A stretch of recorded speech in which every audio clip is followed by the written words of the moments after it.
Hey guys, tonight we're diving into the humblest of hallways, the creaky corridors of a medieval manor, where you, lucky you, are about to live the thrilling life of a servant. Imagine flickering torchlight dancing across stone walls, the smell of old rushes underfoot, and the faint hum of a lute echoing somewhere you'll never be allowed to sit. You've got splinters in your hands already, and the rooster hasn't even woken up. You're probably thinking you wouldn't last a day, and honestly, you probably won't survive this week's laundry pile. So, before you get comfortable, take a moment to like the video and subscribe, but only if you genuinely enjoy what I do here. Drop your location and the time in the comments. I love seeing where in the world you're tuning in from. Now, dim the lights, maybe turn on a fan for that soft background hum, and let's ease into tonight's journey together. You open your eyes in the gray hush before dawn. The air smells like damp wool and smoke. You're curled on a straw mattress that's seen better centuries. Your only blanket, a thin woolen sheet that used to be beige, but now tells the whole history of your job through stains. Around you, other servants stir. Someone coughs, someone groans, someone curses softly about stepping on a rat. You're all packed into a corner chamber of the manor's lower floor, a space that used to be storage, until your lord decided people were cheaper than barrels. The hierarchy here is unspoken, but ironclad. The steward, part accountant, part miniature tyrant, answers to the lord. Beneath him are the housekeeper and the bailiff, who dole out orders like breadcrumbs to the rest of you. Your position depends on luck, birth, and whether your cousin once insulted someone higher up. If you're in the kitchen, you'll spend your day near the heat, smelling roast meat you'll never taste. If you're a stable hand, you'll freeze in the courtyard, but occasionally get to pet something that's technically nobility adjacent. Historians still argue whether the average medieval servant was truly miserable or simply numb to it all. Some accounts paint these workers as downtrodden slaves in everything but name. Others suggest a rough stability, a roof, food, and protection in exchange for service. Either way, you're at the bottom rung of a very tall, very drafty ladder. Outside, the manor is stirring to life. The rooster crows, because of course it does, and you lurch upright. There's no snooze button, just a scullion yanking your blanket away and reminding you that the fires need lighting before the master's family wakes. You pull on your coarse linen shift and a patched tunic that scratches like an argument. The floor bites cold against your bare feet, and the chill climbs your legs like it's late for work, too. Your day hasn't even begun, and you're already racing the sun. You grab a bucket and head to the well, the rope squealing as you haul water heavy enough to make your arms shake. Back in the kitchen, smoke stings your eyes as you coax the embers from last night into reluctant flame. Sparks dance, the wood crackles, and soon the kitchen is breathing again, a living, hissing organism of heat and noise. "More kindling, you fool," the cook snaps. She's been up longer than you, cheeks red from the fire, ladle in hand like a scepter. She rules this smoky kingdom. You nod and scurry, because arguing with her means losing your breakfast ration, one half-stale crust, and some ale that tastes like watered-down toast.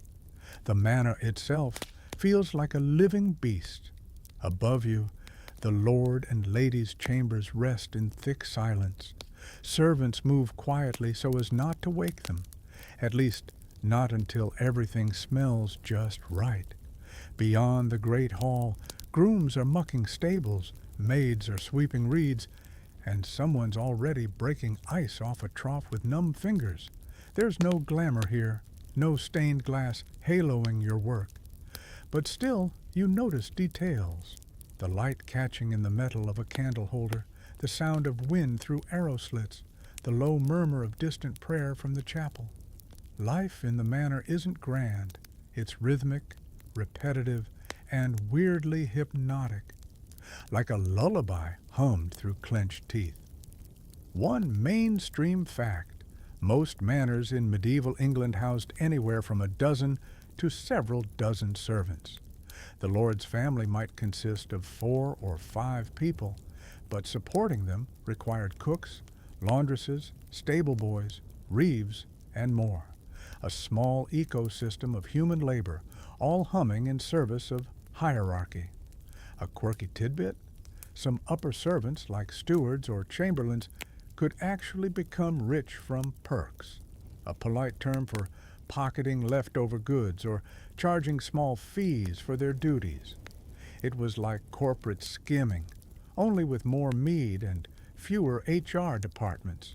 You, of course, are nowhere near that level. You're the one scrubbing the chamber pot or patching the roof in the rain. Still, there's a perverse comfort in the routine. Every motion is prescribed. Every rule understood. You don't have to think. Just keep moving. Sometimes you catch a glimpse of the Lord's daughter or the visiting knight and wonder what it's like to live without mud permanently caked under your nails. Then the thought slips away, drowned by the sound of the cook shouting for more salt. Outside, dawn is painting the sky pale gold. Smoke rises from the kitchen chimney, curling into the mist like an offering. You take a deep breath, already tasting the day ahead, ashes, sweat, and the faint sweetness of bread baking for someone else. And somewhere inside that mix of exhaustion and duty, you find a strange kind of peace. The manor may own your hours, but your thoughts are still yours. You think about the rhythm of the work, the comfort of predictable misery. You think about how time feels slower here, stretched between bells and chores. The world beyond the walls barely matters.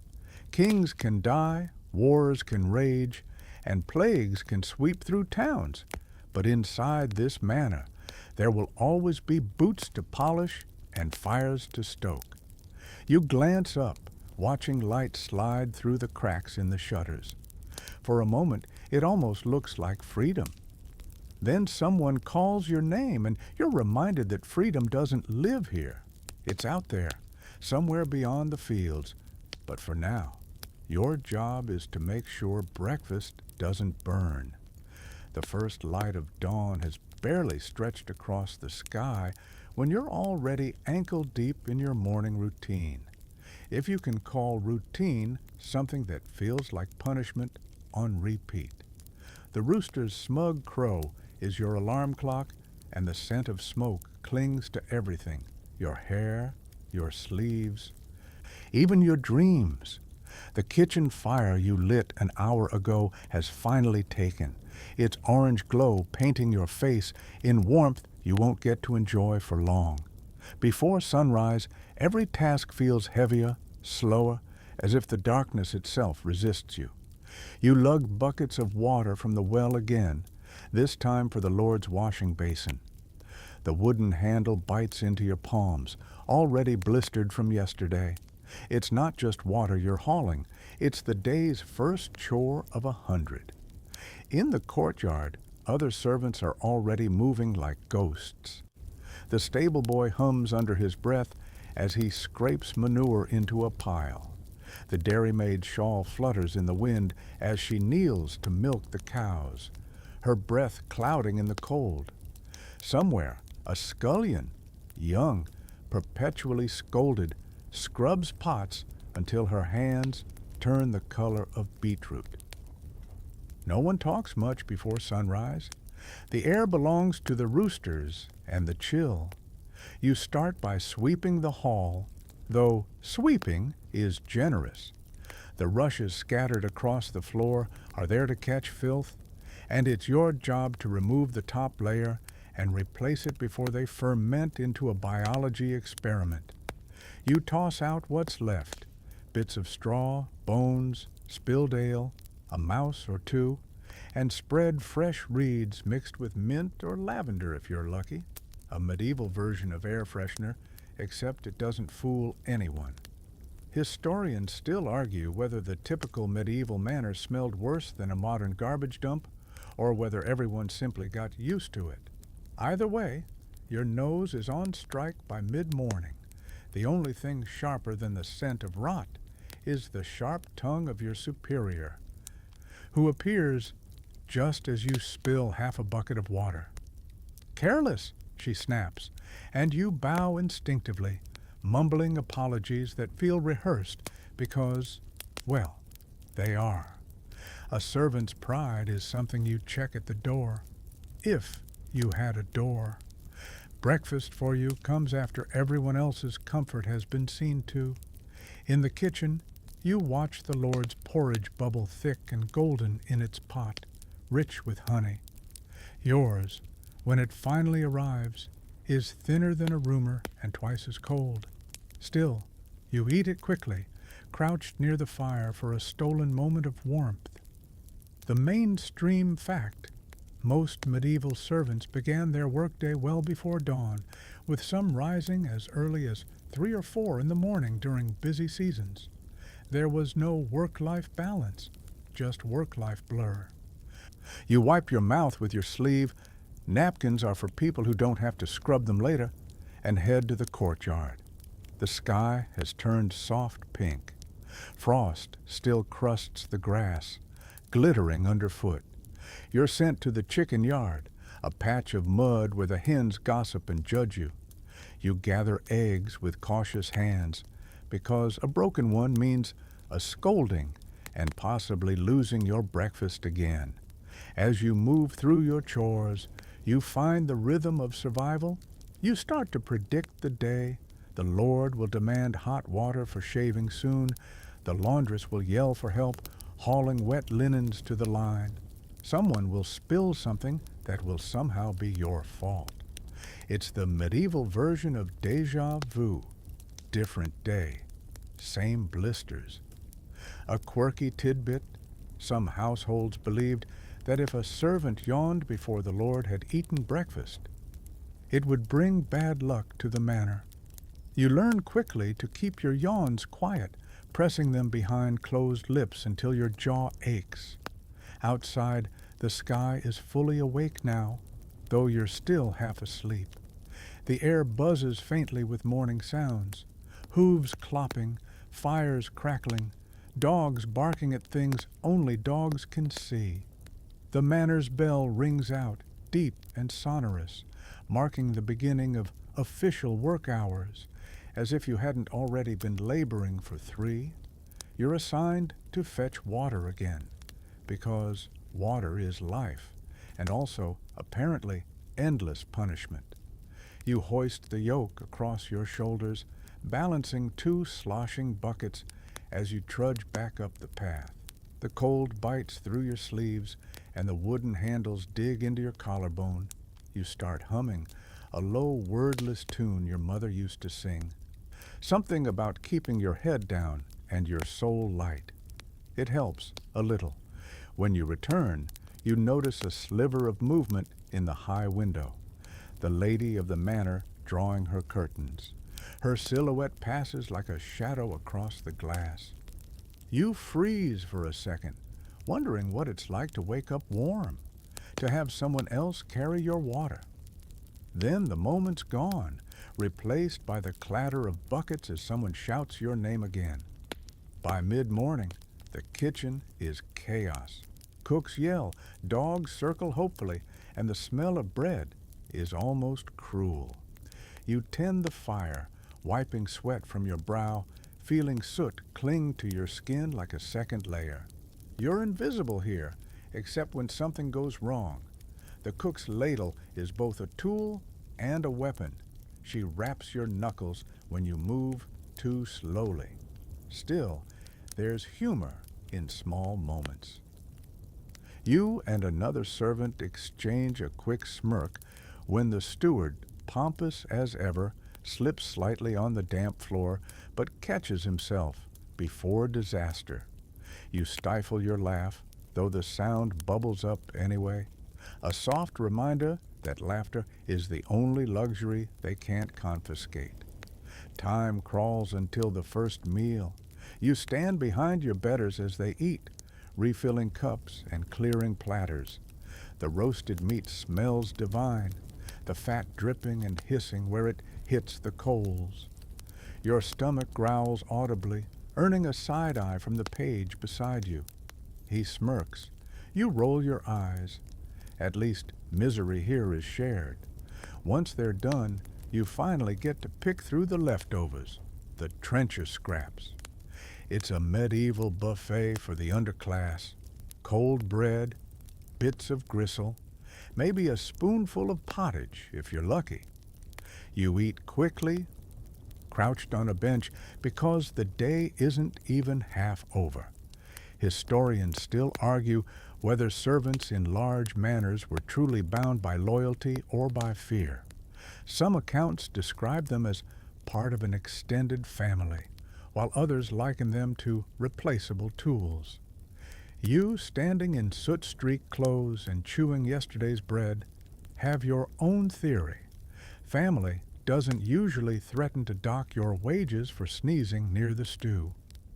By the time the sun climbs overhead, your body hums with exhaustion, but the rhythm of the work holds you together. You sweep, scrub, and fetch with automatic precision, moving like part of a machine built on feudal gears. And yet, there's something strangely hypnotic in that motion. The repetitive scrape of broom bristles, the steady slosh of water, the distant tolling of the bell. It lulls you into a trance. The kind of monotony that could almost be soothing if it didn't hurt so much. You blink up at the sky, pale blue now, the sun a faint coin above the chimney smoke. Somewhere out there, a new day is unfolding for someone richer, someone freer. But here, in the shadow of the manor, you keep moving. Because in this world, stopping isn't rest. It's rebellion. And rebellion never ends well for servants. You think you've earned a pause, just a sip of air before the next order? But no, breakfast duty bleeds straight into kitchen cleanup, which bleeds into preparing for midday meals. Your hands, already stiff from the cold, ache as you scrape burnt bits off an iron pot that weighs about as much as your dignity. The smell of yesterday's gravy refuses to die. You move faster when the cook scowls. She's the undisputed general of this smoky kingdom. And you, lowly infantry, march to her rhythm. If she tells you to stir the porridge clockwise for good luck, you stir until your wrist protests. Superstition and authority make a potent combination. You don't question either if you like having fingers. By now your stomach is doing a sad little jig, but there's work before food. Bread is being baked, and your task is to turn the millstone. It's a two-person job, but the other servant is late, so you shoulder the beam and push. The stone groans and rolls, crushing grain into coarse meal. Dust clouds your face until you look like you've been carved out of the field itself. Historians still argue whether servants ate well enough to survive comfortably or were perpetually malnourished. Archaeological evidence shows worn teeth and brittle bones among peasant remains, hinting at diets heavy in rough grain and light on anything joyful. You can feel that history grinding in your belly. Finally, someone calls you to eat. You're handed a wooden bowl of pottage, a stew of barley, peas, and cabbage boiled into submission. It's hot and filling if you don't think too hard about the flavor. Bread follows, dense and dark, baked from rye and whatever flour hasn't gone moldy.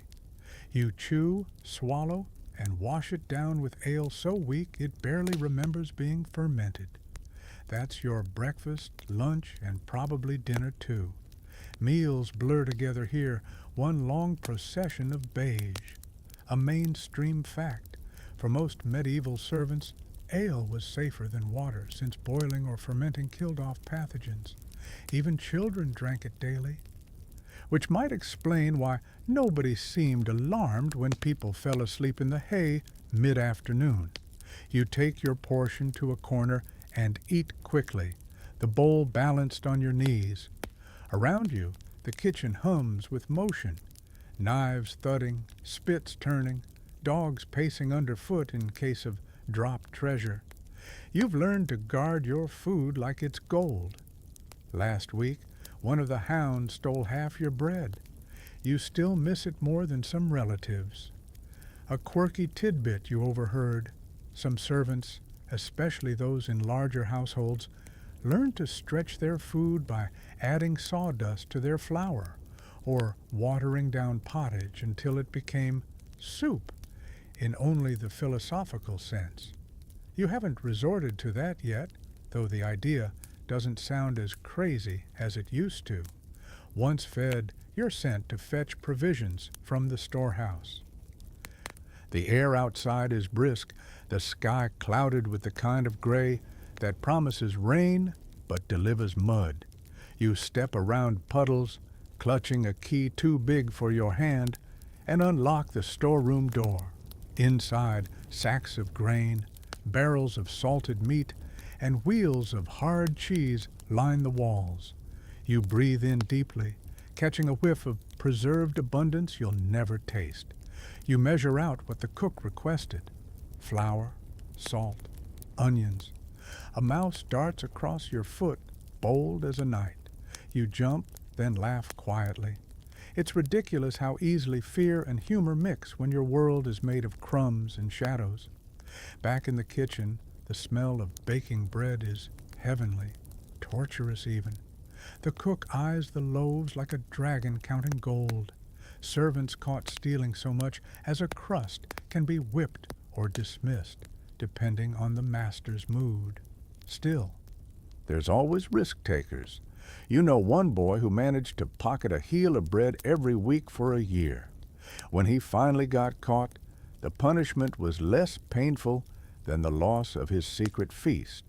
You think about that sometimes, how hunger shapes morality. Is it sin if your stomach growls first? Historians still argue whether the medieval lower class was particularly devout or simply cautious. You suspect faith was a kind of insurance. Pray enough, and maybe your next meal won't try to bite back. As the morning stretches on, the manor comes fully alive. The Lord's family breakfasts upstairs, the clatter of silver faint through the floorboards. Somewhere in that world of polished goblets and embroidered napkins, they're savoring meat pies while you scrape dough off the table. It's not bitterness you feel, just distance. Like they live on a separate timeline entirely. You hear laughter from above, soft and foreign. For a moment, you let yourself imagine that sound belonging to you, laughing with ease, without checking if someone's watching. Then the cook's voice slices through your reverie like a cleaver. Stop dreaming and start stirring. The next task, churning butter. It's hypnotic work, pushing the dasher up and down, until the slosh thickens. The smell is faintly sweet, your arms burn, and the rhythm feels almost meditative. You close your eyes for a heartbeat, hearing the soft plop of cream transforming into gold. When the first clump forms, you grin despite yourself. It's small victories like this that keep you sane. A kitchen boy passes by, balancing a tray stacked with trenchers. He mutters that the Lord's guests are demanding spiced wine. You catch the scent of cinnamon and clove wafting through the room, and almost laugh. Spices like that cost more than your annual pay. There's a running joke among servants that heaven probably smells like stew with actual seasoning. The bell rings for midday meal, and the manor shifts gears again. You rush to wash your hands, not out of hygiene, but appearance. Dirty hands near noble mouths are a flogging offense. You help serve dishes in the great hall, keeping your head bowed. The flicker of torches glints off goblets, and the air is thick with roasted meat, baked apples, and smoke. You hold a platter, waiting. The Lord nods just once, and you step forward, heart thudding. You set the dish down, careful not to spill, careful not to meet his eye too long. You retreat like a shadow, unseen and essential. When the meal's done, you clean again, always cleaning, always preparing for the next wave of hunger. Your fingers are raw, your shoulders ache, but there's no room for complaint. You've seen what happens to those who do, sent away with no wages, no references, no safety net, but the dirt road. As the afternoon light fades, you sneak one last crust of bread, hard and dry, and tuck it into your apron. A secret stash for later. The kind of rebellion so small it feels almost holy. The world outside might be wide, but in here everything narrows to firelight and crumbs. And somehow you keep going. Because tomorrow will taste exactly the same, and yet you'll wake hungry for it anyway. By now, the warmth of the kitchen feels like both a comfort and a curse.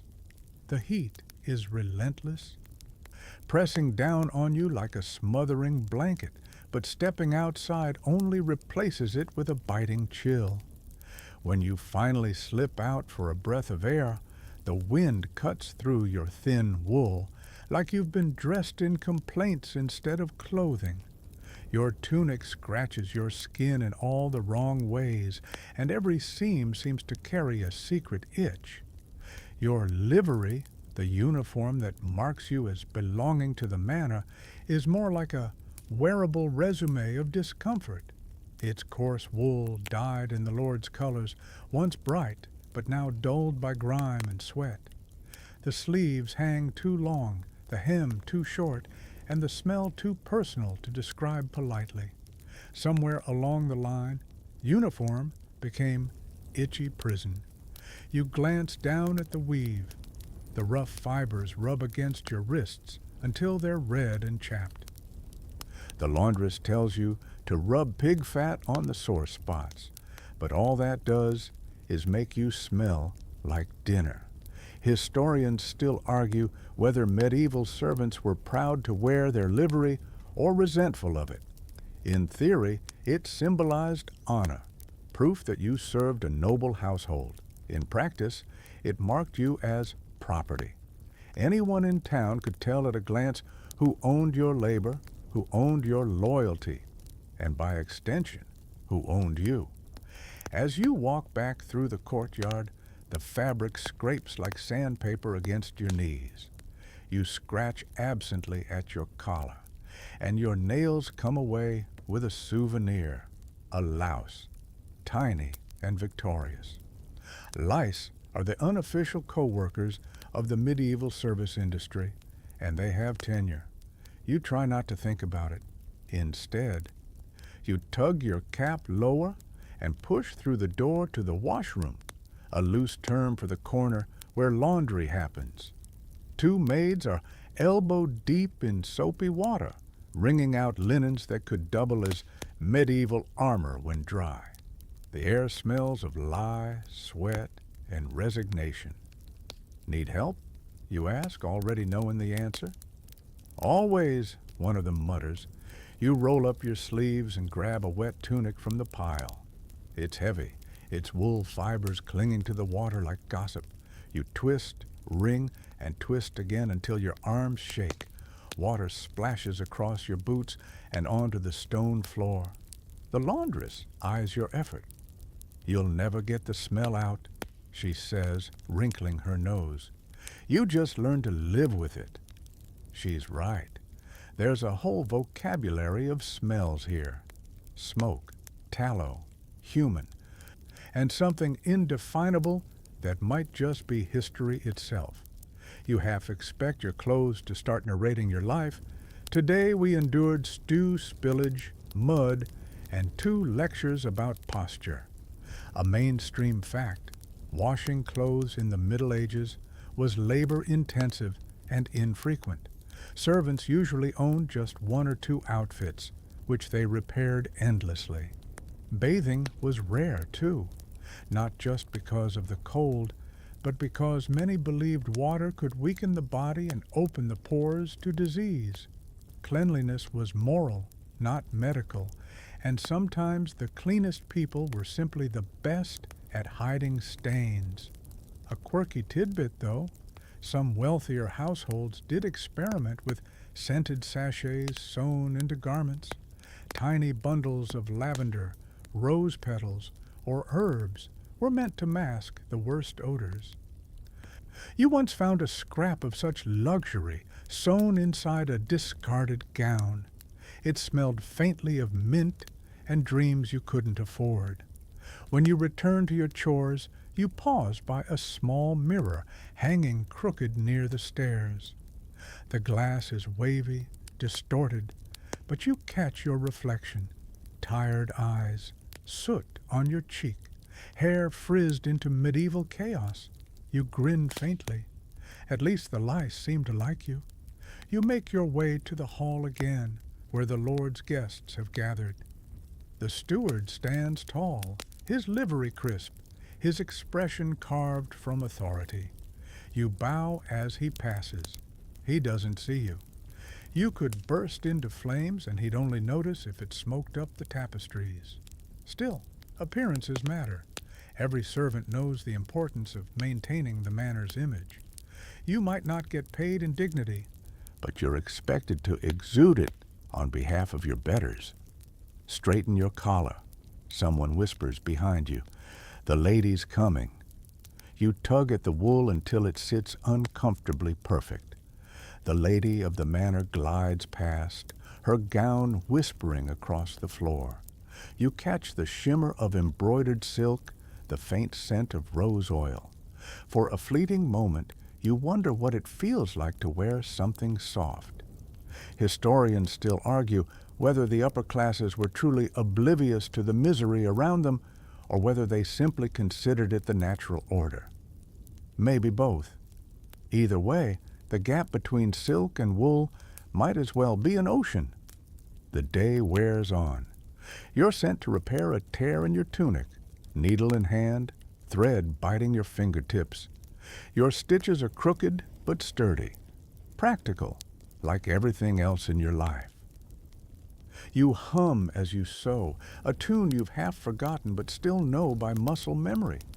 By afternoon, the air turns damp, rain whispering against the shutters. You huddle by the hearth during a brief lull, spreading your sleeves toward the warmth. Steam rises from your clothes, carrying the faint aroma of sheep. You sigh. Eau de barnyard, the scent of the working class. One of the older servants jokes that if you ever lose your livery, you'll vanish from existence. Without it, you're just another wanderer, another nameless figure on the road.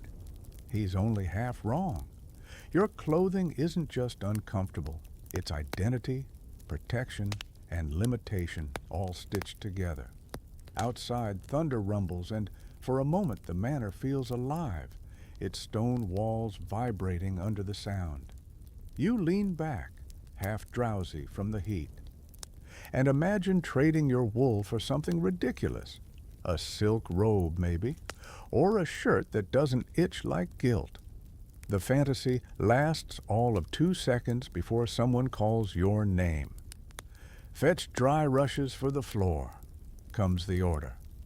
You groan softly and rise, every joint protesting. The straw-stuffed soles of your shoes squeak against the wet floor as you head toward the storage room. You gather bundles of dried reeds, their scent sweet and sharp, and carry them back into the hall. The act is oddly comforting, simple, mindless, and as you spread the rushes, you notice the little details that make up your world. The flicker of candlelight on damp stone, the whisper of rain, the scratch of wool against your wrist. Each texture tells you where you belong, low, quiet, unseen.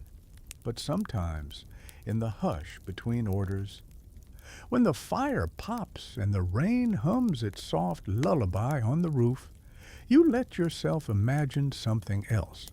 A world where your clothes don't announce your station. A night where the only thing crawling on your skin is the gentle shiver of rest. You pull the last reed into place and straighten up, brushing dust from your tunic. The wool scratches, but you smile anyway. It's still yours. The rain finally breaks, leaving behind a slick sheen on the courtyard stones and a mist that softens the edges of everything. The world feels smaller when it's wet, sounds muted, air thick, and footsteps dampened. You step outside briefly, balancing a stack of firewood in your arms, and breathe in the smell of soaked earth. It's almost peaceful, until the steward's voice cuts through the calm like a blade. Move faster. The Lord's called for you. Ah, the Lord, the sun around which this whole miserable little universe orbits. You quicken your pace, boots squelching through puddles, trying not to imagine the scolding waiting for you. Inside, the great hall glows with torchlight.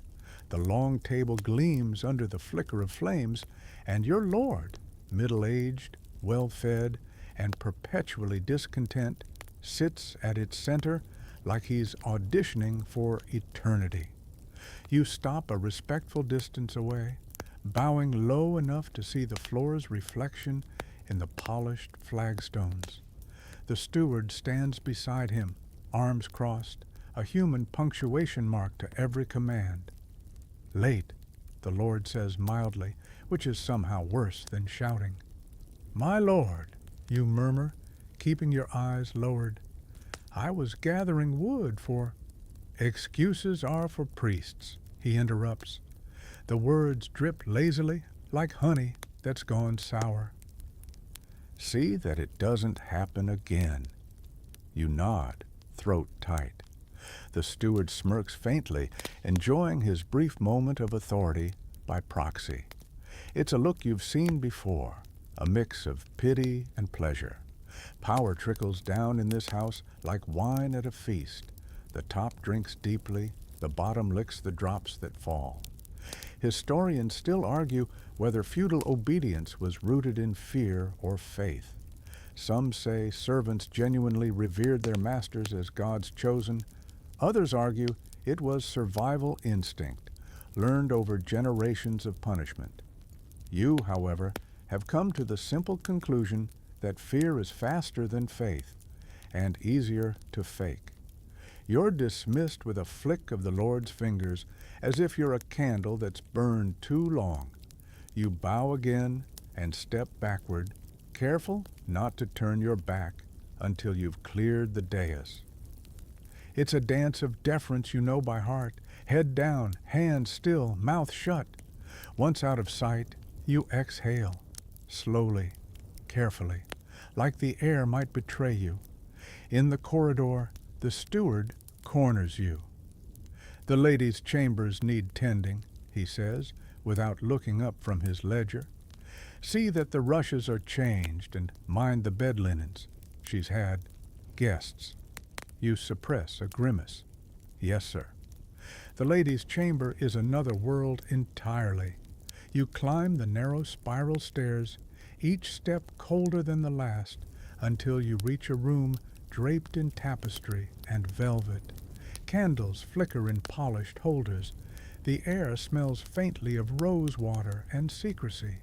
You move quietly, replacing rushes, folding linens, pretending not to notice the crumpled silks on the floor, or the faint laughter echoing from behind the adjoining door. This is the delicate art of invisibility, serving insight but never seen.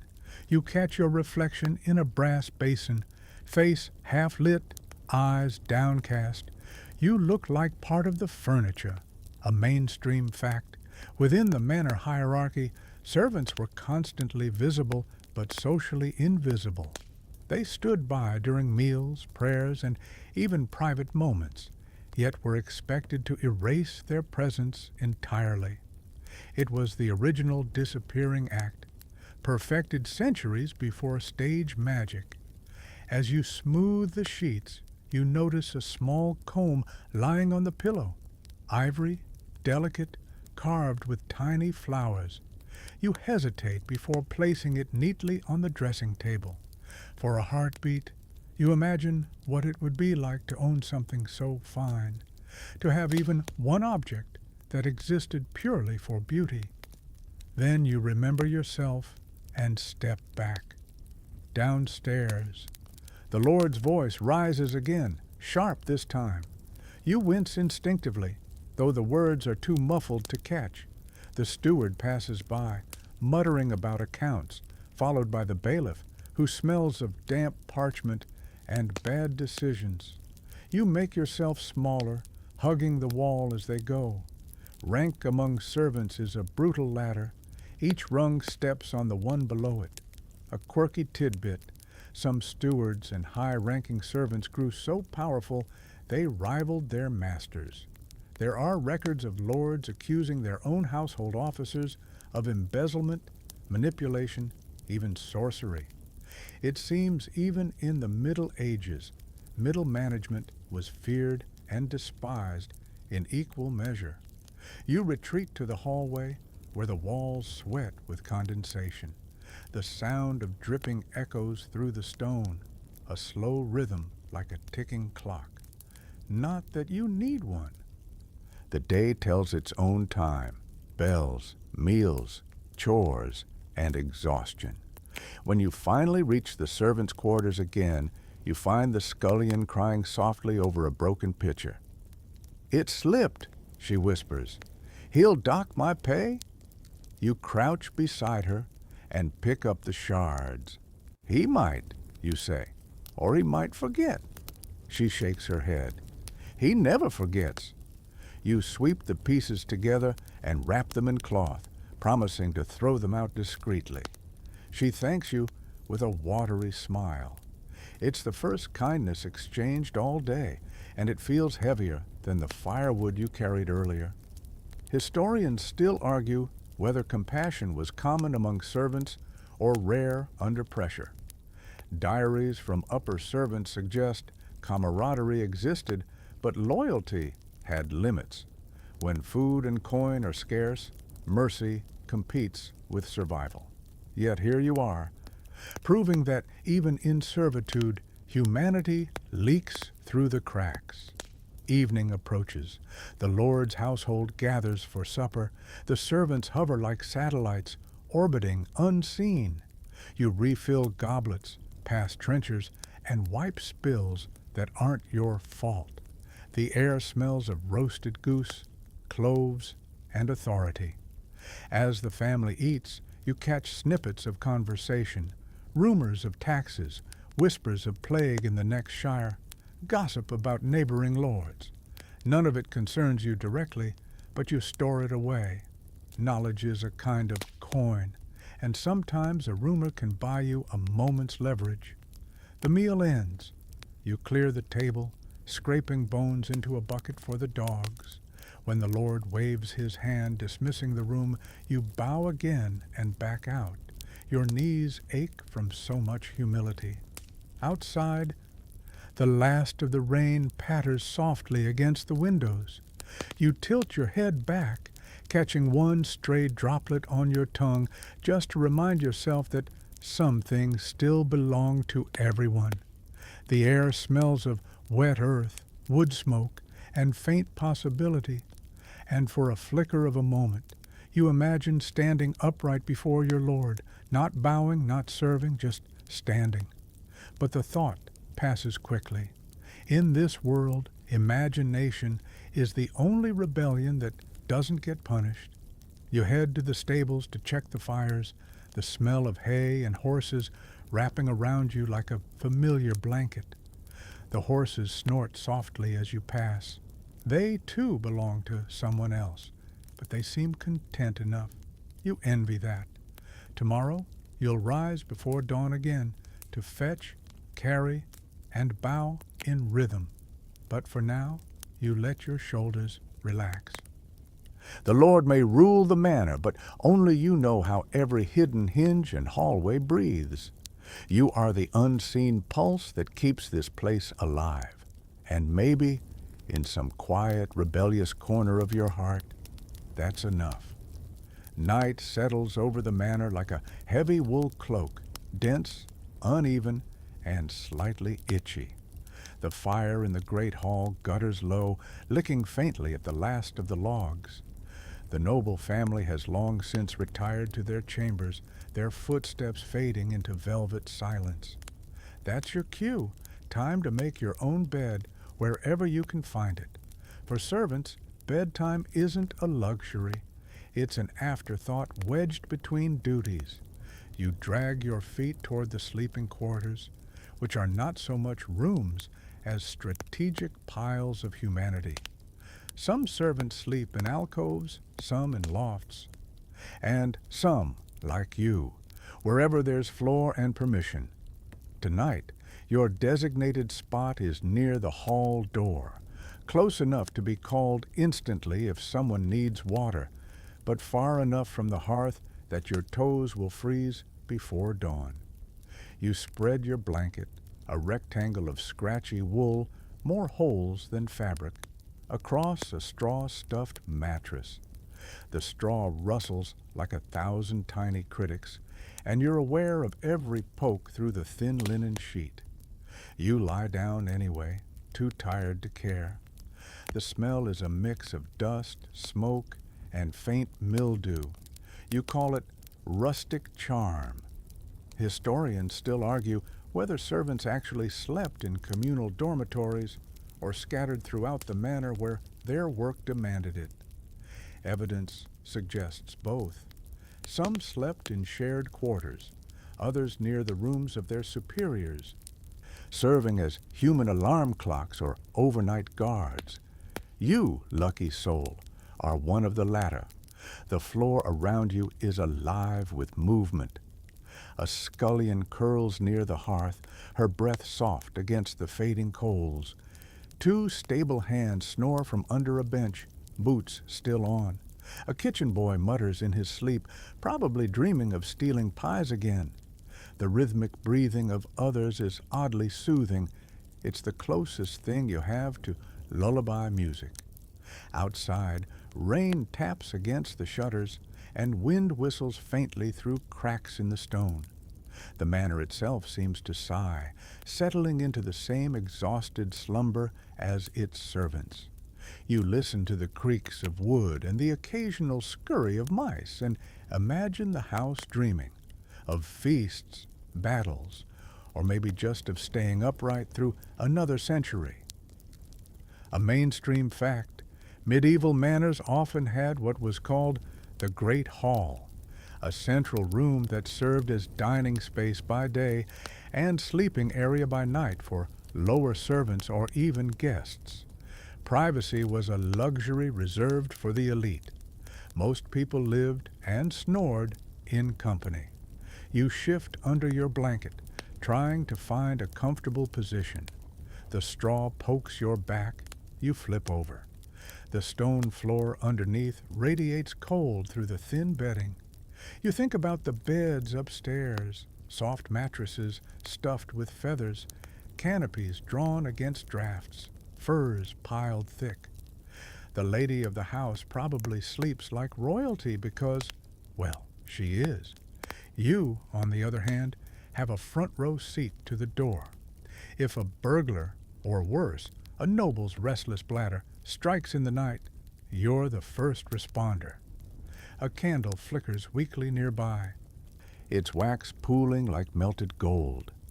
The faint glow casts crooked shadows across the walls. You trace them with your eyes, pretending they're constellations. One looks vaguely like a horse, another like a spoon. Maybe sleep deprivation is the true artist here.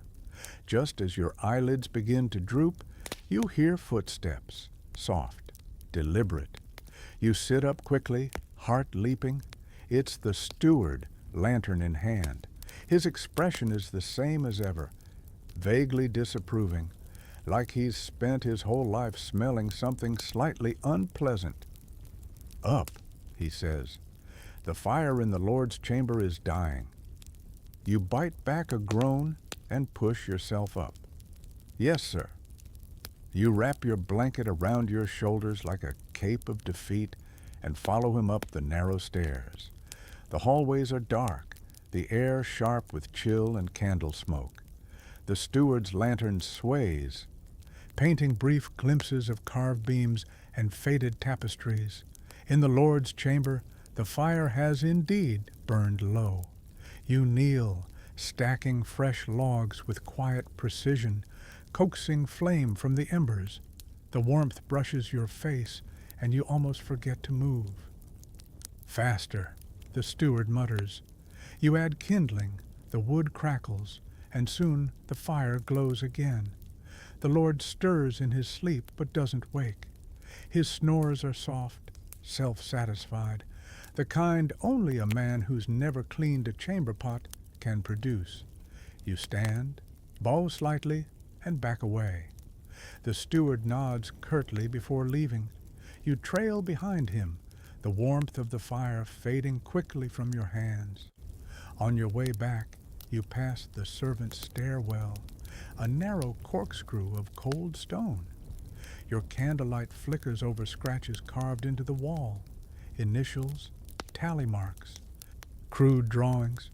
You trace one with your finger and realize they're probably years of service counted, or maybe days left until freedom. Either way, they feel like company.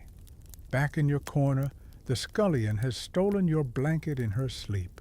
You tug gently, reclaiming half of it, and lie back down.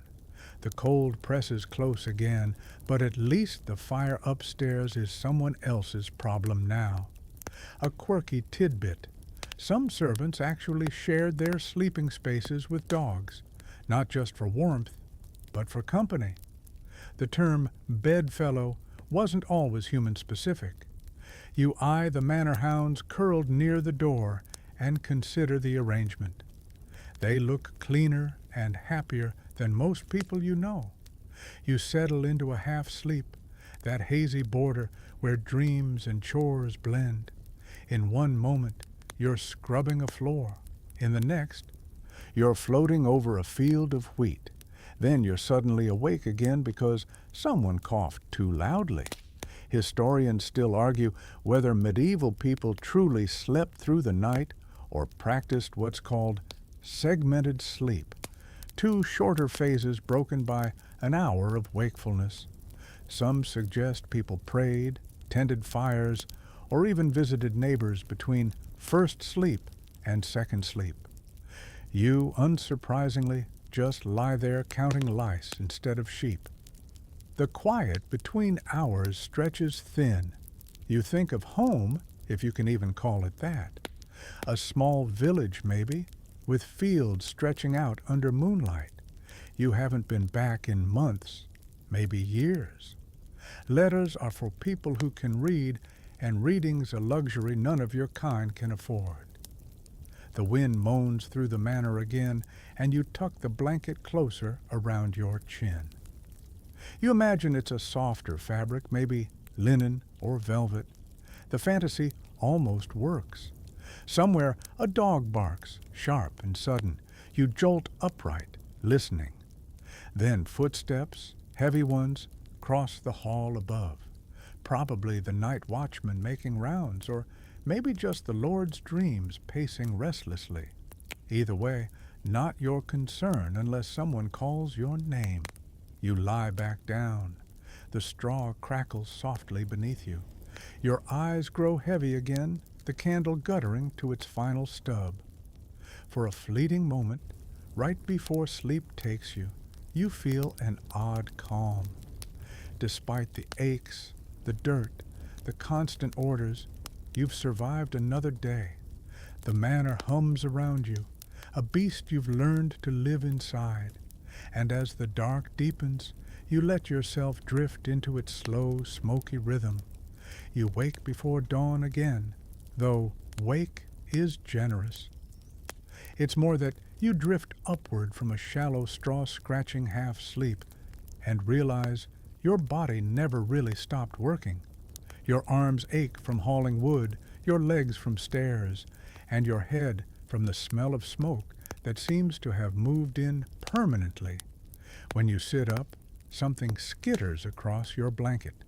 You tell yourself it's just the night leaving. It's bath day, supposedly. Not for you, of course, for the Lord's family. You'll be heating their water, scrubbing their tubs, carrying buckets until your shoulders threaten mutiny. The closest you'll get to bathing is whatever steam your face steals along the way. The kitchen fire is already awake, crackling with the enthusiasm of someone who doesn't have to clean up after itself.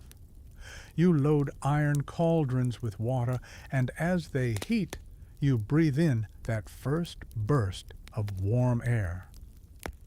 For a moment, it feels like mercy. Historians still argue whether medieval people feared bathing because of superstition or scarcity. The truth is muddled. Some believed hot water opened the body to illness. Others simply lacked the time, the privacy, or the fuel to waste. Either way, you won't be scrubbing yourself today. When the first cauldron begins to boil, you lug it toward the stairs. Steam curls against the ceiling, fogging your vision. Every step up is a negotiation with gravity. The ladies' chamber awaits. A carved tub already set before the hearth, scented oils laid out like alchemy. You pour the water carefully, letting it mingle with lavender and rose petals until the air smells almost unreal. Not too hot, the chambermaid warns. She doesn't like it when it scalds. You nod. Though secretly, you think a good scald might be the most honest warmth in this house. Once the bath is ready, you retreat, closing the door quietly. You can hear the faint splash of water, the sigh of luxury you'll never taste. Downstairs, the kitchen hums with gossip about it. Who bathed, who didn't, who smelled like something that used to be alive. You laugh softly with the others, the sound half genuine, half hunger. A mainstream fact. People in the Middle Ages masked body odor not just with herbs and perfumes, but by wearing linen shifts beneath wool garments. The linen absorbed sweat and could be washed more easily, in theory. In practice, that linen shift you're wearing hasn't met soap in weeks. You find yourself drawn to the bathhouse after hours, when everyone else is gone. It's empty now. A hollow room that smells faintly of soapwort and damp wood. You glance around, no footsteps, no voices, and dip your fingers into a bucket of leftover water. It's barely warm, cloudy from use, but to your skin it feels like sunlight. You rub a few drops onto your face, your neck, your arms. It's not a bath, not really, but it's a reminder you still have skin beneath the dirt. A quirky tidbit. Some folk healers swore by sweat cures, sitting near fires or wrapping oneself in hot cloths to purge illness. Others believed in bathing in ale or milk to restore youth. You smile, imagining asking for that luxury. The steward would faint on the spot.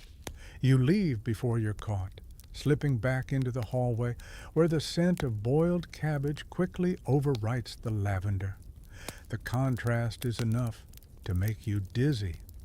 As the morning deepens, you move to your next task, clearing chamber pots. It's unglamorous but strangely rhythmic, the kind of job that requires no thought, just endurance. You carry them down one by one, past the narrow stairs and out to the midden heap. The air there is sharp, foul, but at least it's honest. By midday, you're scrubbing the hall benches with vinegar water, a rare attempt at cleanliness. The smell cuts through everything else, sharp and bracing. You almost prefer it. Historians still argue whether medieval life truly stank as badly as modern imaginations claim. Some argue that the constant presence of smoke and herbs dulled the worst odors. Others insist that any visitor from the future would faint on arrival. You suspect both are right. Your nose long ago gave up trying to decide. Later in the afternoon, the manor's healer appears, a wiry woman with a pouch full of herbs and the confident gait of someone who knows how to bluff death. She's here to tend to the cook's infected hand. You hover nearby, curious. She grinds rosemary and vinegar into a paste, muttering words that sound half prayer, half recipe.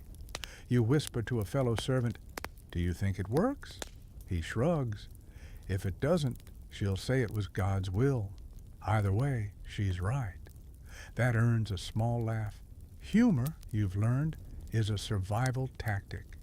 If you can joke about the smell of the laundry or the taste of yesterday's ale, you can survive almost anything. When the healer leaves, she hands you a sprig of mint. "For the smell," she says. You tuck it behind your ear, feeling faintly ridiculous but oddly grateful.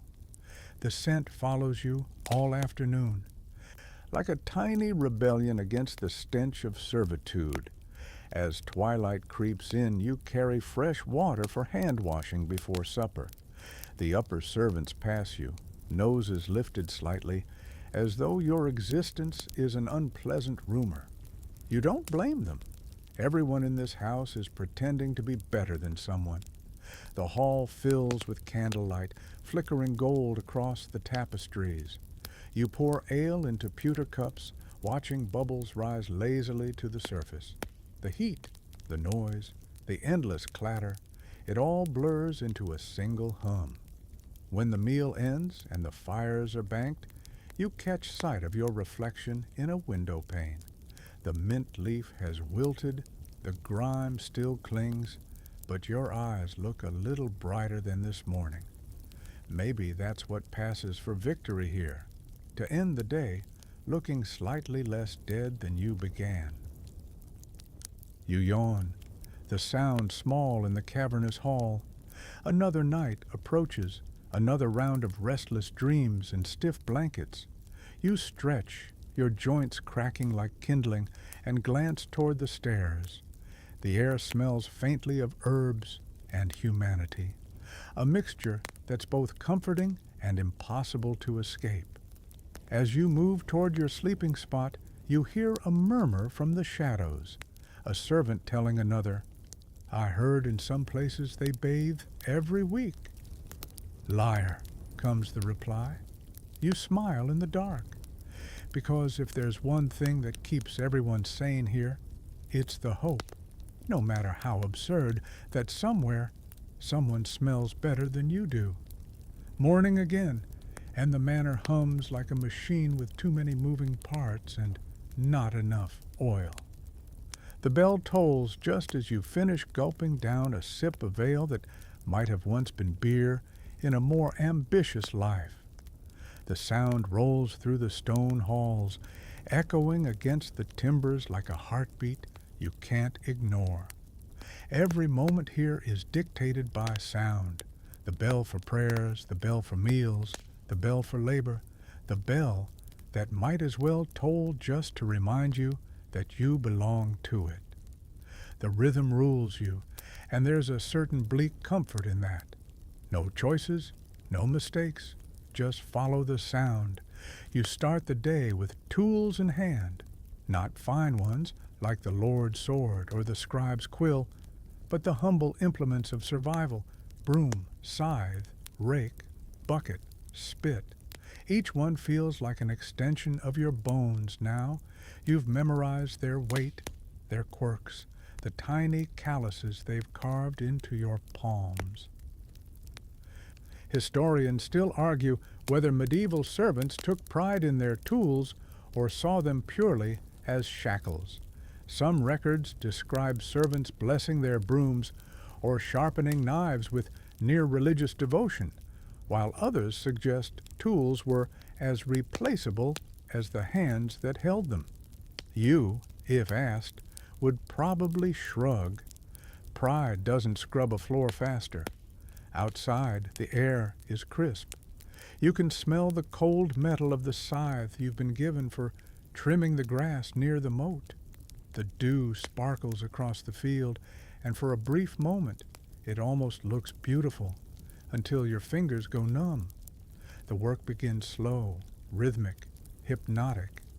Each swing pulls sweat from your body and steam from your breath. You glance up toward the manor's towers, where smoke threads lazily from the chimney. Inside, someone is probably sipping wine by the fire. Down here, your world is defined by the sound of iron biting through grass and your own heartbeat in your ears. A mainstream fact, time itself was measured differently for medieval servants. Hours weren't fixed by clock hands, but by task cycles and church bells. The hour of prime, terce, sext, and none divided the day, marking prayer and labor, rather than minutes and seconds. If you ever lost count, you just worked until someone told you to stop. By mid-morning, your back aches and your stomach is already negotiating for a second breakfast. You switch tasks, now hauling logs from the woodpile to the kitchen, then fetching water for the laundry troughs. Every job bleeds into the next, until the day becomes one endless act of carrying things somewhere else. You stop briefly to catch your breath, resting on the edge of a half-frozen trough. Your reflection stares back, flushed cheeks, dirt-smudged forehead, hair escaping its knot. You dip your hands in the icy water to wash them, but it only makes them sting worse. "Don't dawdle," someone calls from behind. It's the reeve, the overseer of outdoor work. His tone is polite enough, but you can feel the unspoken threat beneath it. You stand quickly, gripping the bucket handle again. The reeve moves on, barking orders to the plowmen and the dairymaids. You watch him for a second, that strange hybrid of authority and servitude. He serves the Lord but commands you, a living embodiment of middle management misery. A quirky tidbit, some reeves were elected by fellow peasants and servants rather than appointed by the Lord. It sounded democratic on parchment, but in practice it usually meant whoever could shout loudest won the job. Back inside, the steward intercepts you. "The tapestries need dusting," he says, though you suspect it's punishment for something as small as existing in his path. You fetch a ladder, a cloth, and begin climbing toward the woven stories of knights, saints, and mythical beasts. Dust motes drift like lazy snow as you wipe gently at each thread. The tapestries are vibrant, almost painfully so. Scarlet dragons, blue banners, gold crowns. You trace a tiny figure of a knight slaying a serpent and wonder what it would feel like to be woven into a story like that instead of just cleaning one. Time drips slowly. You finish the haul, your arms trembling from reaching so high. As you climb down, the kitchen bell rings again. Lunch for the household. Crumbs for you. Historians still argue whether servants' breaks truly existed. Some documents mention short pauses for meals. Others describe days running seamlessly from dawn to dusk. You suspect the truth, as always, depends on the temperament of whoever's shouting orders that day. You sit on a wooden bench near the back door, sharing a crust of bread with another servant, a lanky boy named Tom, who seems permanently caught between laughter and despair. "You ever think about time?" he asks suddenly, mouth full. You snort. "I think about when it'll stop for the day. He grins. Aye, but I mean time. Bells and seasons and all that. Sometimes I swear the day's the same one over and over. You shrug. Maybe it is. We just change shifts. He laughs, and it's genuine, warm, the kind of sound that almost makes the gray sky look a little less gray. After the meal, you're sent to turn the spit for roasting meat. It's a mindless, endless motion. Crank, turn, watch fat drip into the fire. The heat roars against your face, but your back stays cold. You smell of smoke, grease, and monotony. The cook tells you not to let the meat burn. You wonder if she realizes that's exactly what's happening to you. Evening bells come mercifully late, the air already thick with the blue hush of twilight. You finish sweeping the kitchen and set the broom aside, hands trembling from the day's labor. You think of the bells again, their solemn, endless rhythm. They mark every day of your life, but they also blur them together. You could sleep through one and never notice you'd missed a sunrise. In the distance, the chapel bell tolls for vespers, a slow and weary note that seems to echo in your bones. The world quiets briefly, as if bowing to it. You close your eyes and let the sound roll through you. For just a moment, you don't feel like a servant or a shadow or even a person bound to time. You're just another sound in the air, fading with the smoke. You wake up with a sore throat and a heavier body than usual. Not the kind of heaviness sleep fixes, but the weight that presses from inside, the one you've come to recognize as sickness, trying to find a way out. You cough softly, testing how much it hurts. Too much. Still, no one gets the morning off for feeling human. You get up because that's what servants do, rise, even when gravity disagrees. The air in the kitchen is thick with smoke and steam. Pots bubble on the hearth, and the cook is already yelling about someone misplacing the ladle again. You fetch water, chop onions until your eyes burn more than your throat, and pretend your body isn't shaking. When you pause to catch your breath, someone notices. Don't you start dying on me, the cook mutters. We're short a pair of hands as it is. You manage a smile that feels crooked. Wouldn't dream of it. Historians still argue whether illness among servants was treated with compassion or indifference. In theory, the Lord had some responsibility for those who served under his roof. In practice, compassion often depended on how replaceable you were. Fevers were common, rest was rare, and recovery mostly came down to luck or superstition. You step out into the courtyard to gulp fresh air. But even that burns. The chill makes your lungs ache, and the wind smells faintly of wet hay and smoke. Somewhere nearby, someone's burning herbs. It takes you a moment to realize it's the manor's healer again, her gray hair pulled tight, her hand stained with something green and sticky. She catches your eye. You look like boiled parchment, she says, not unkindly. What ails you? Just the cold, you croak. She hums unconvinced and rummages through her pouch. Here. She presses a small bundle of dried herbs into your palm. Steep this in warm ale. Thyme, sage, and a pinch of mustard seed. It'll chase the chill from your chest. You thank her, though you can't help noticing her nails are black with dirt and something that might be blood. Still, you've seen worse cures work. A mainstream fact. Medieval medicine was a patchwork of herbal knowledge, astrology, and divine hope. Physicians, when available, diagnosed illness through the 4 humors: blood, phlegm, yellow bile, and black bile. But for servants like you, healers were folk women and charmers who mixed prayers with poultices. You return to the kitchen and pour a bit of warm ale into a cup, adding the herbs. It smells sharp and earthy, like old gardens and better days. You sip it slowly. It's bitter, but the warmth feels like forgiveness sliding down your throat. Later that morning, you're sent to the dairy. The air there is cooler, sweet with the scent of curdling milk and clean wood. You churn butter until your arms ache, the rhythm almost soothing.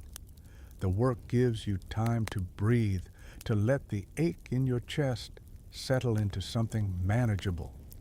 Tom, the lanky boy from yesterday, wanders in, face pale. "Heard you coughing," he says. "You dying?" "Not yet," you say, "though it'd be nice to get some rest out of it." He snorts. "You'd be lucky if they buried you before reassigning your cot." You grin weakly. "Maybe I'll haunt it."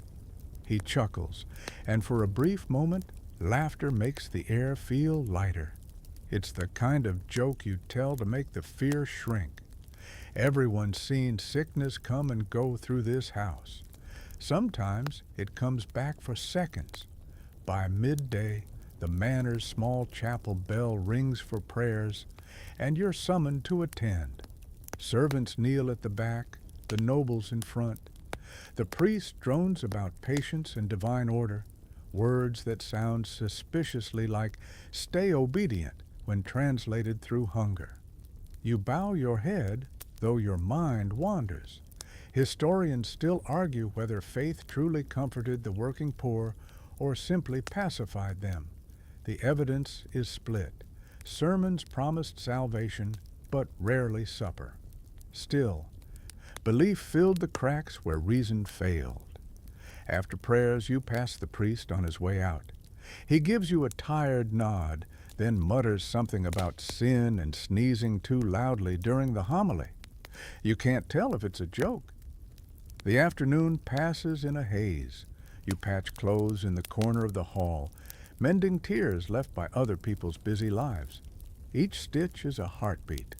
Each thread ties you a little longer to this place. The cough returns, and your eyes blur. You pause, pressing a hand to your forehead. You're warm, but not in any good way. A quirky tidbit. Some servants believed carrying a charm, like a dried frog or a silver coin engraved with a cross, could ward off sickness. You once saw the laundress wear a necklace made from a raven's claw. She swore she hadn't had a fever since. You think about finding your own charm, but all you have is a button you've been meaning to sew back on. Evening brings the familiar exhaustion, the ache that becomes the background music of your life.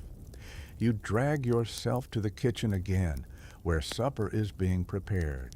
Steam clouds the room, thick with the scent of onions and something vaguely edible. You ladle portions for the others, then for yourself, pottage again, of course, and sit on the floor to eat. Tom drops beside you, tearing a hunk of bread. "You know," he says, "I heard a tale about a servant who faked death just to get a week's rest." You smirk. "Did it work?" He grins. "For a day. Then they made him dig his own grave to prove he was alive." You choke on your soup laughing. It hurts, but the absurdity feels better than silence. After supper, you help tidy the kitchen, wiping the tables and banking the fire. The air grows heavy as the night settles in. You slip outside one last time for fresh air. The stars are faint behind a film of cloud, but a few manage to pierce through, tiny, defiant points of light. You sit on the edge of the well, sipping what's left of your herbal ale. The healer was right.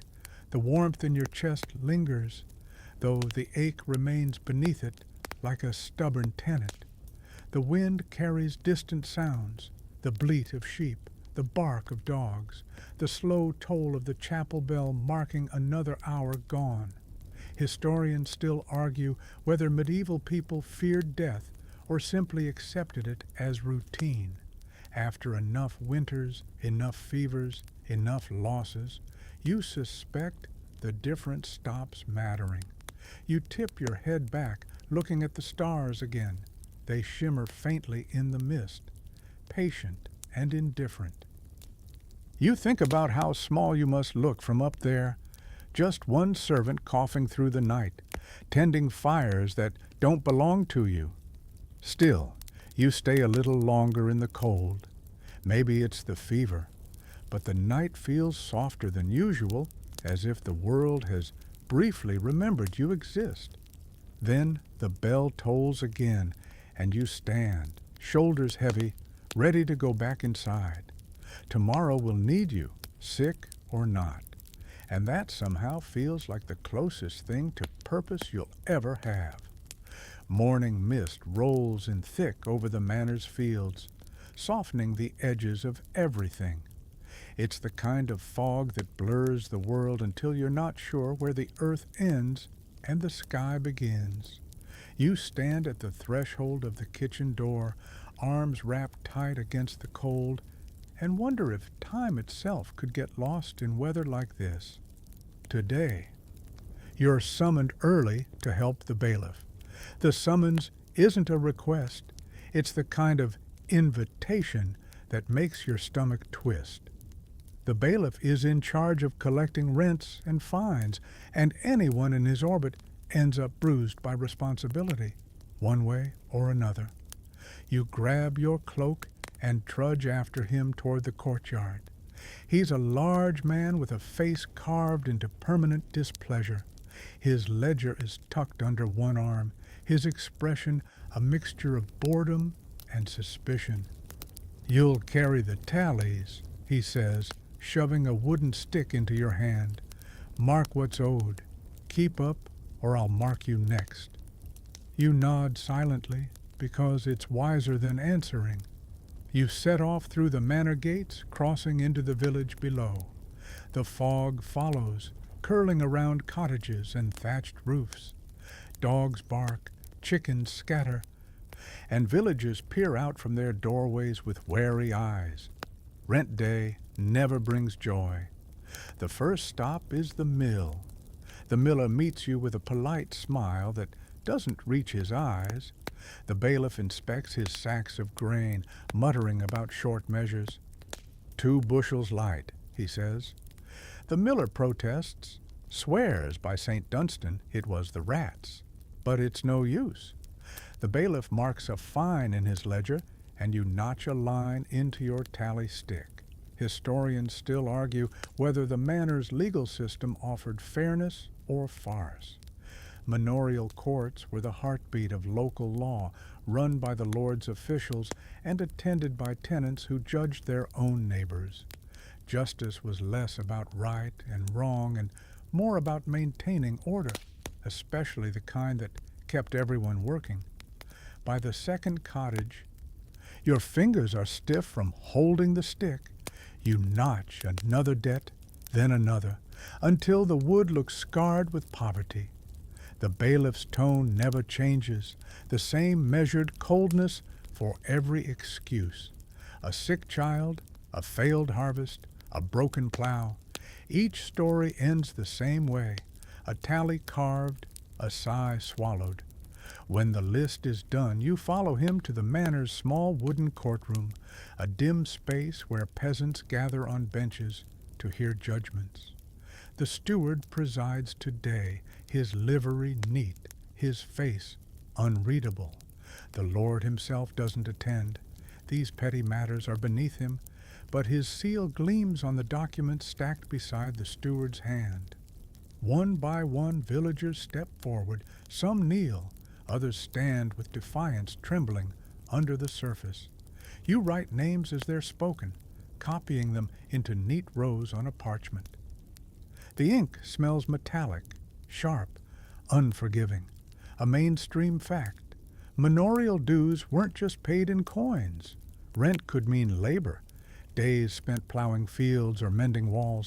Fines might cost a chicken, a sack of oats, or a month's worth of bread. Freedom itself had a price tag measured in service. You watch as one woman, no older than you, begs for mercy over a missed payment. Her husband's been conscripted for war, her children sick. The steward listens with the patience of someone practicing it for sport. The law is the law, he says. You glance down and carve another line on the stick. It feels heavier than before. When the session ends, you follow the bailiff outside. The villagers scatter, their murmurs fading into the fog. You stand by the well for a moment, staring at the tally marks on the stick. Each one represents someone's hunger, someone's failure. You wonder how many lines it would take to measure your own. A quirky tidbit. There were times when peasants fought back, literally. In the early 14th century, some villages rebelled against corrupt officials, refusing to pay fines or even driving stewards out.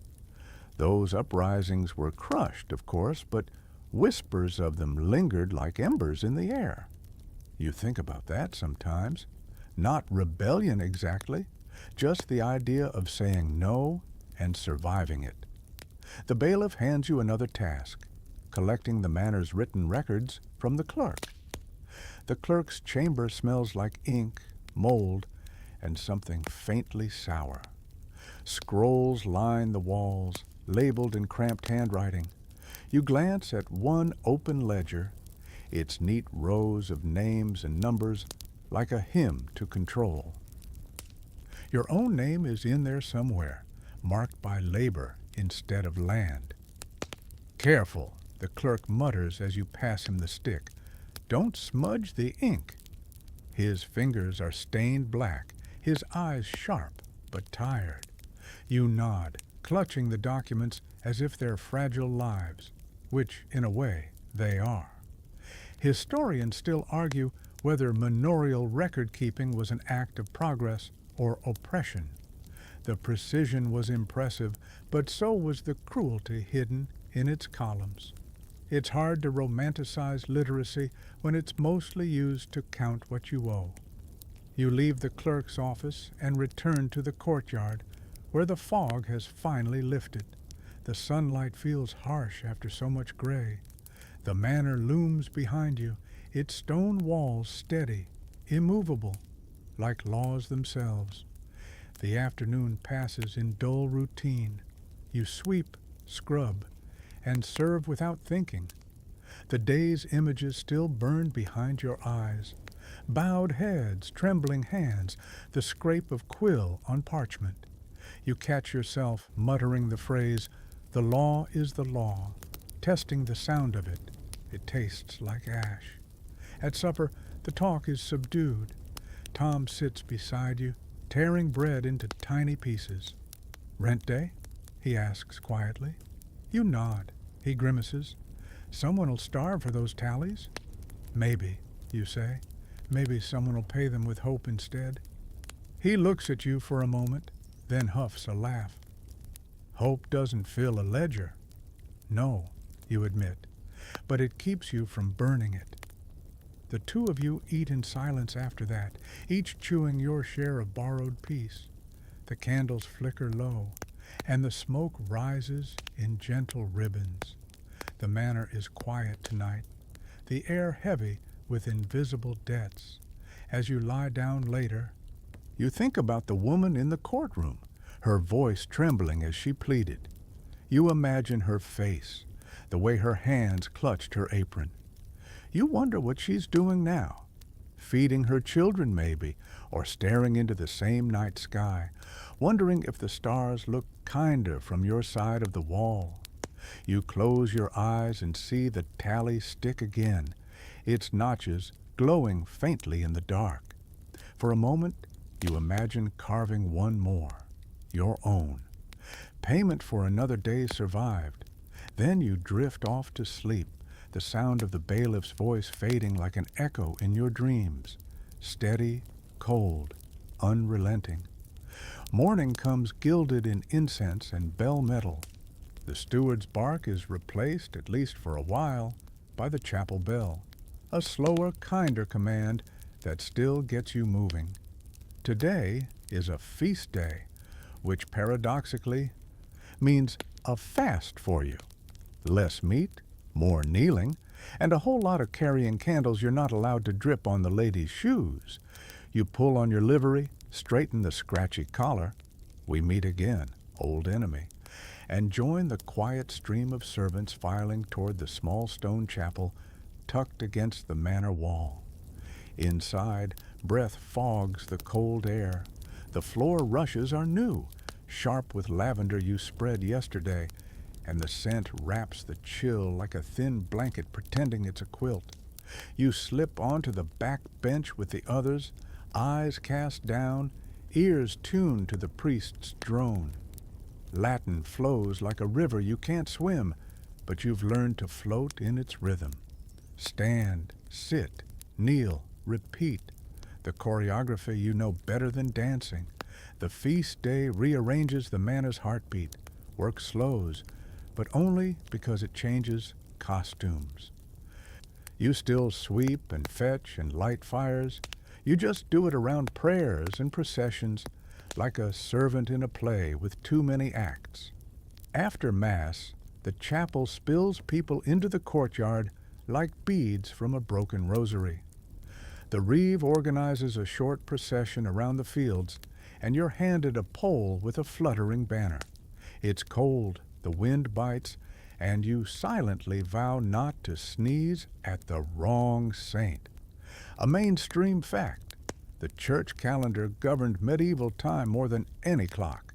Advent, Lent, Rogation Tide, Ember Days, the festival of Corpus Christi, each season layering rules of fasting, feasting, and praying over ordinary life. On paper, there are many holy days of obligation where plowing stops. In practice, you discover stop means stop that and start this other thing immediately. The procession moves through the manor gate and along the hedgerows. The priest chants petitions for the fields, for rain but not too much, for grain but without weevils, amen to that, for souls in peril and bodies that must keep lifting buckets tomorrow. Villagers join with cracked voices, hats in rough hands, children hopping beside the line like sparrows. You walk, banner rattling in the breeze, and try to believe your steps can ward off mildew and mice. Historians still argue whether these processions were deeply felt acts of devotion or socially enforced spectacles that kept everyone in step. Literally, maybe both. You know that when last summer's hail chewed the barley like a goat, the procession doubled in size overnight. Fear is very pious. Back near the chapel, candles are lit for the saints, wax teardrops trembling in the draught. You're sent to fetch more from the store chest. When you return, the priest is blessing bread that will never reach your bowl, but the gesture still warms the room. The lady of the manor stands close to the altar, hands folded, eyes half closed, smelling faintly of rose oil and relief. You keep to the edges like smoke. Then comes fasting, the part where holiness takes a bite out of your stomach. No meat today. The kitchen turns to fish and pottage. You're set to scaling river trout that arrive with expressions suggesting they strongly object. The smell clings to your palms worse than tallow, and you learn the old trick. Rub with mint leaves to chase it away. Thank you.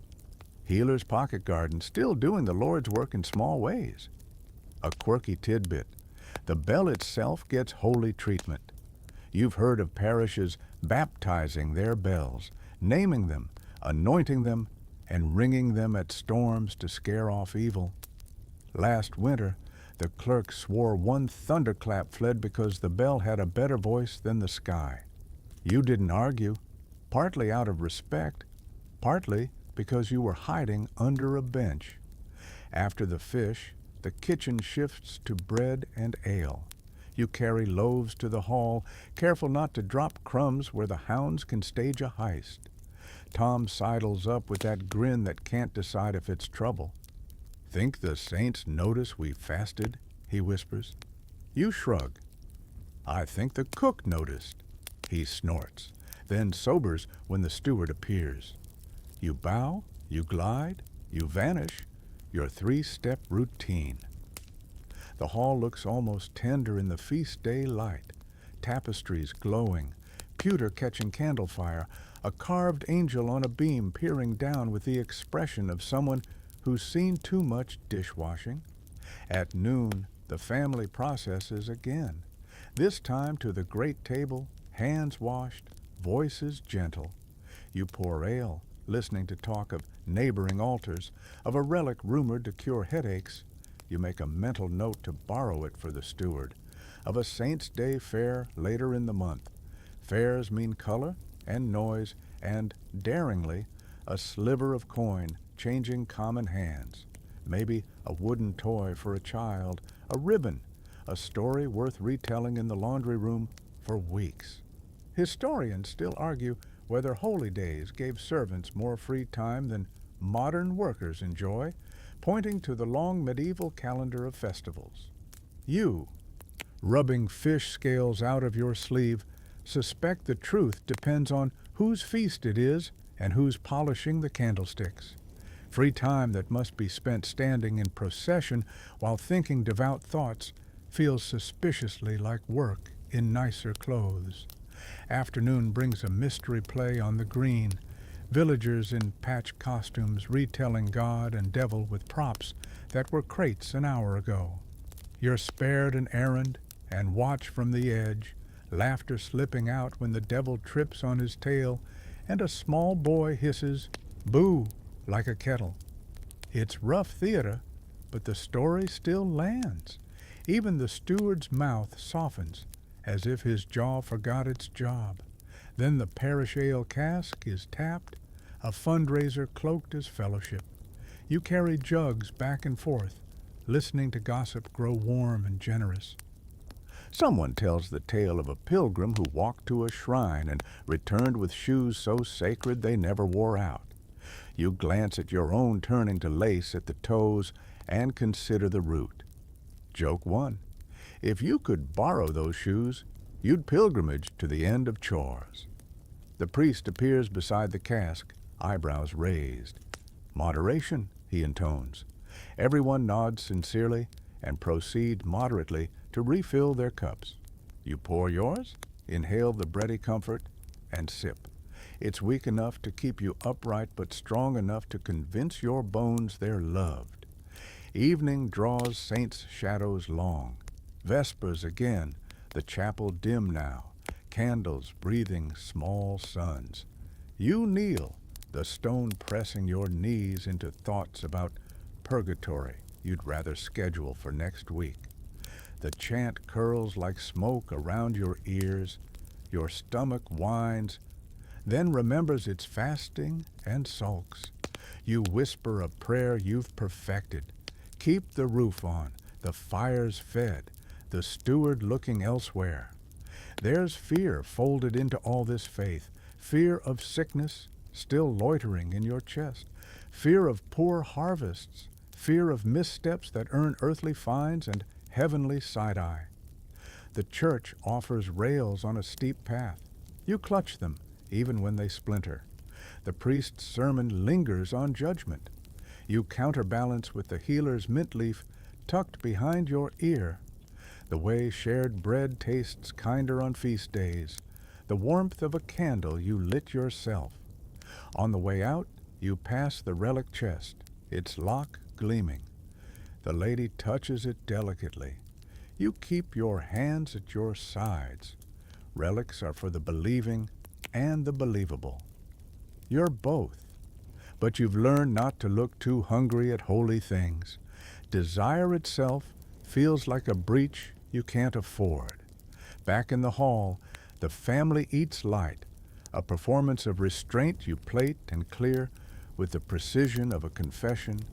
The dogs lie flatter than usual, baffled by the lack of bones. Tom leans toward you.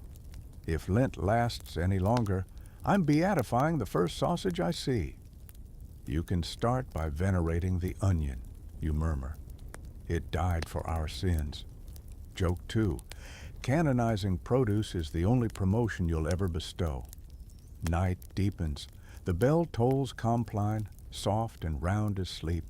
You carry the last candle to the stair, its flame a cupped star between your fingers. The corridor smells of wax and cold stone. Somewhere above, the Lord's chamber door shuts with the tiny arrogance of wood that never swells in rain. You unroll your blanket near the hall again. The rushes crackle, the lavender now just a memory pretending to be a scent. You think of the morning's procession, your steps tamping prayers into the mud. You think of the play, the devil tripping, of the bell baptized with a name you can't pronounce, of the way the chant wrapped your ribs and made your cough feel almost like punctuation in a long, holy sentence. Historians still argue whether faith mainly bound people to obedience or braided community, strong enough to bear the weight of bad years. You lie somewhere in the middle, a thread pulled through both fabrics, obedient when cornered, communal when someone drops a cup and you catch it. Joke 3. If salvation depends on reflexes, you're a saint by Tuesday. As your eyes close, you count the day not in hours, but in candles, the stub that woke you, the tall ones at Mass, the votives flickering like steadfast bees, the single flame you carried home. The manor sighs, a tired beast, and the bell's last note settles into the straw. You sleep to the thought that feasts lighten labor mostly by changing its shape, that fear sharpens prayers into tools, and that somewhere beyond the hedgerow and the ledger, a saint might be laughing gently at how hard you try. Morning doesn't so much dawn as crawl, a pale, sluggish light leaking through the shutters, glancing off the pewter and settling on your face like an uninvited guest. You blink yourself awake, stretching the stiffness from your arms. The hall is quieter today. Even the dogs seem subdued. Maybe everyone's nursing a mild holiness hangover after yesterday's feast. But your day, as always, starts with duty. The steward has already pinned a list to the kitchen door, his handwriting sharp enough to cut fingers. Your name sits among several others, neatly aligned beside the words rents, repairs, and levies. Ah yes, the trinity of things that never go away. Today's theme, taxes. You've heard it muttered all week.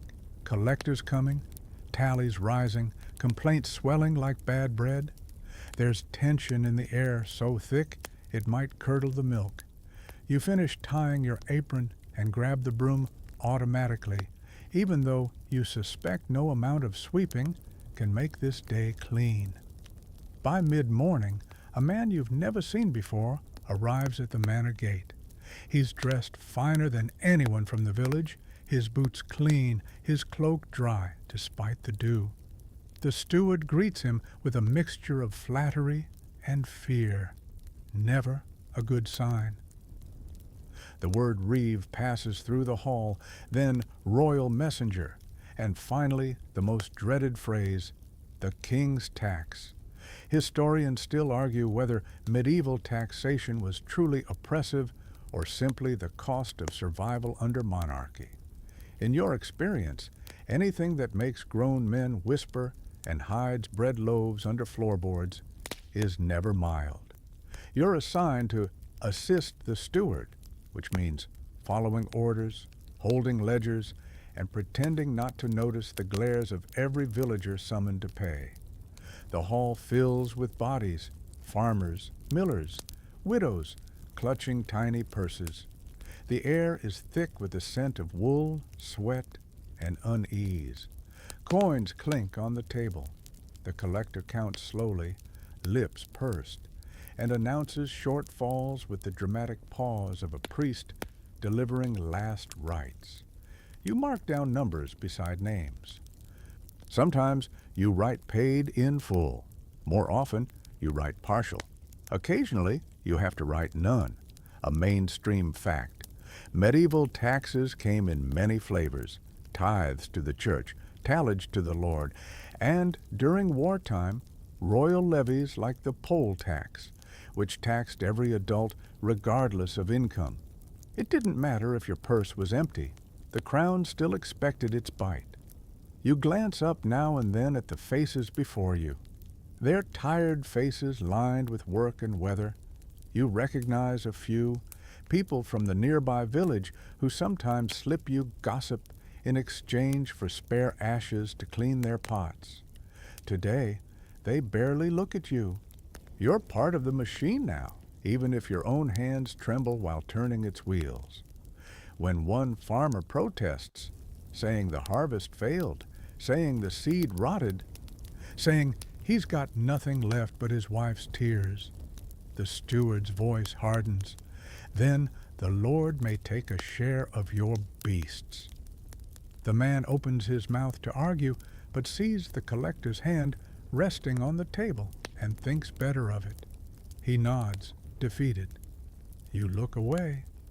The ink on your page swims for a moment.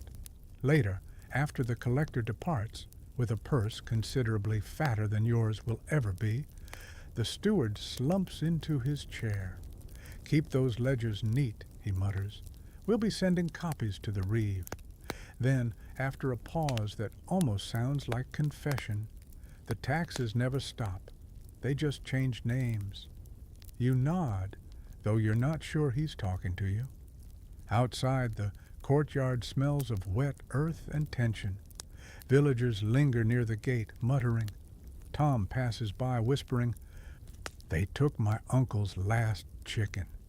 His face is flushed, his eyes bright with anger that has nowhere to go. "Keep your head down," you tell him softly. "Anger doesn't fill bellies." He looks at you as if you've said something treasonous, then laughs. A short, bitter sound. Maybe not, but it burns longer.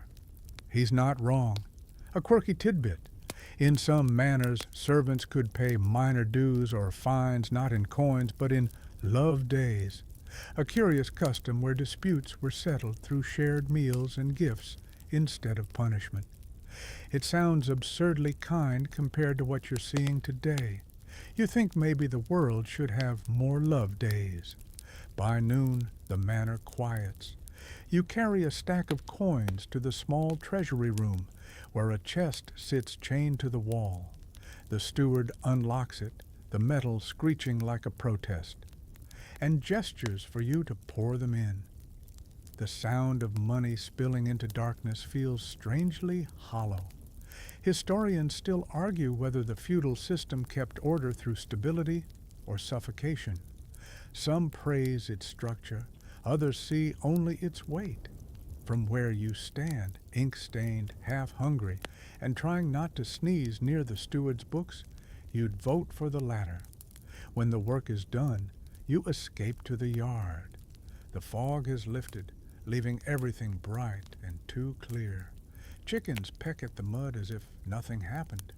Somewhere nearby, the smith hammers rhythmically, turning raw metal into shape. The clangs are sharp, satisfying, a kind of defiance you can feel in your ribs. You wander to the edge of the manor wall and rest your forehead against the cool stone. For a brief moment, you close your eyes. Behind your eyelids, you see the villagers' faces again, the hollow cheeks, the clenched hands, the quiet resignation. You wonder if they'll eat tonight. You wonder if the steward ever wonders the same. A bell rings in the distance. Not the chapel this time, just the one calling everyone to supper. You straighten, wipe your hands, and head back in. The meal is quiet, subdued. Even Tom's usual jokes fall flat.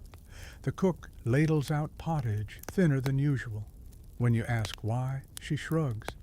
"We gave part of the stores as levy for the Lord's men. Fewer mouths to feed if they're away at war, I suppose." You eat in silence. The stew tastes of cabbage, salt, and something tired. After supper, you help clear the hall. The candles burn lower, their wax pooling like exhausted thoughts. The steward sits at his desk, quills scratching long after the rest have gone to bed.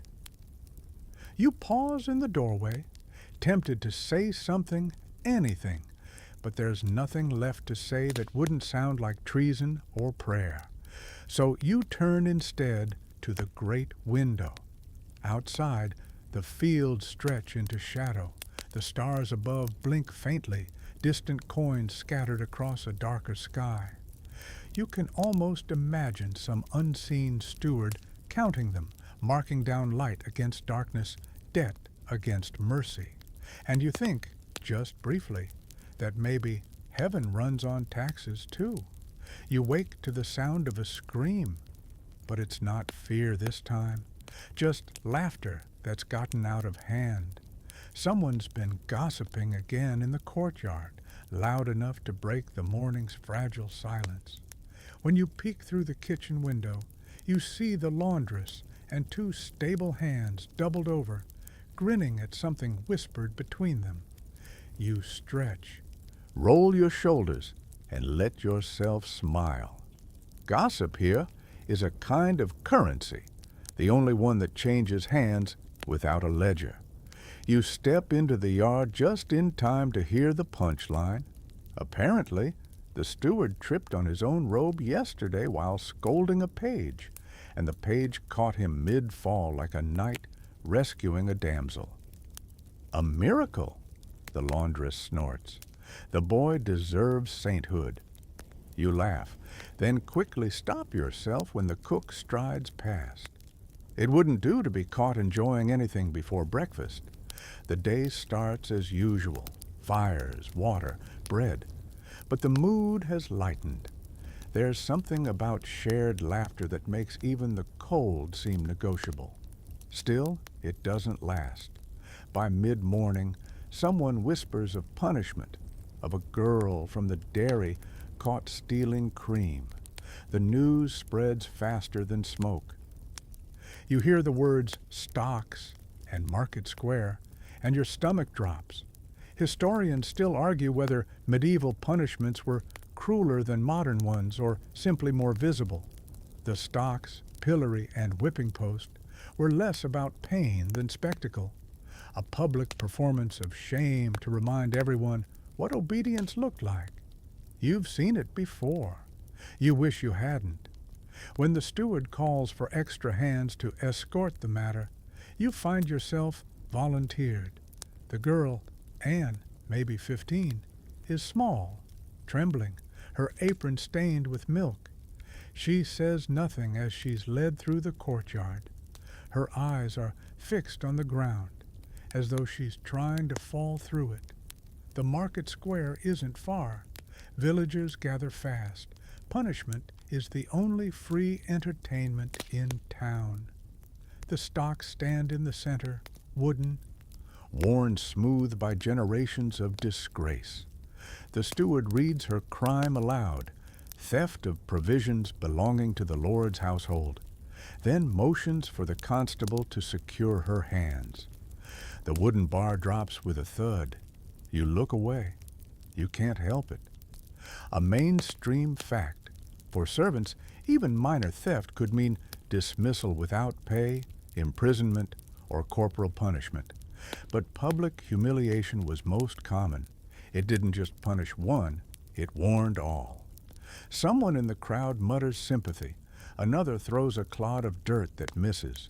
The tension wavers between pity and cruelty, and you feel it twist in your chest.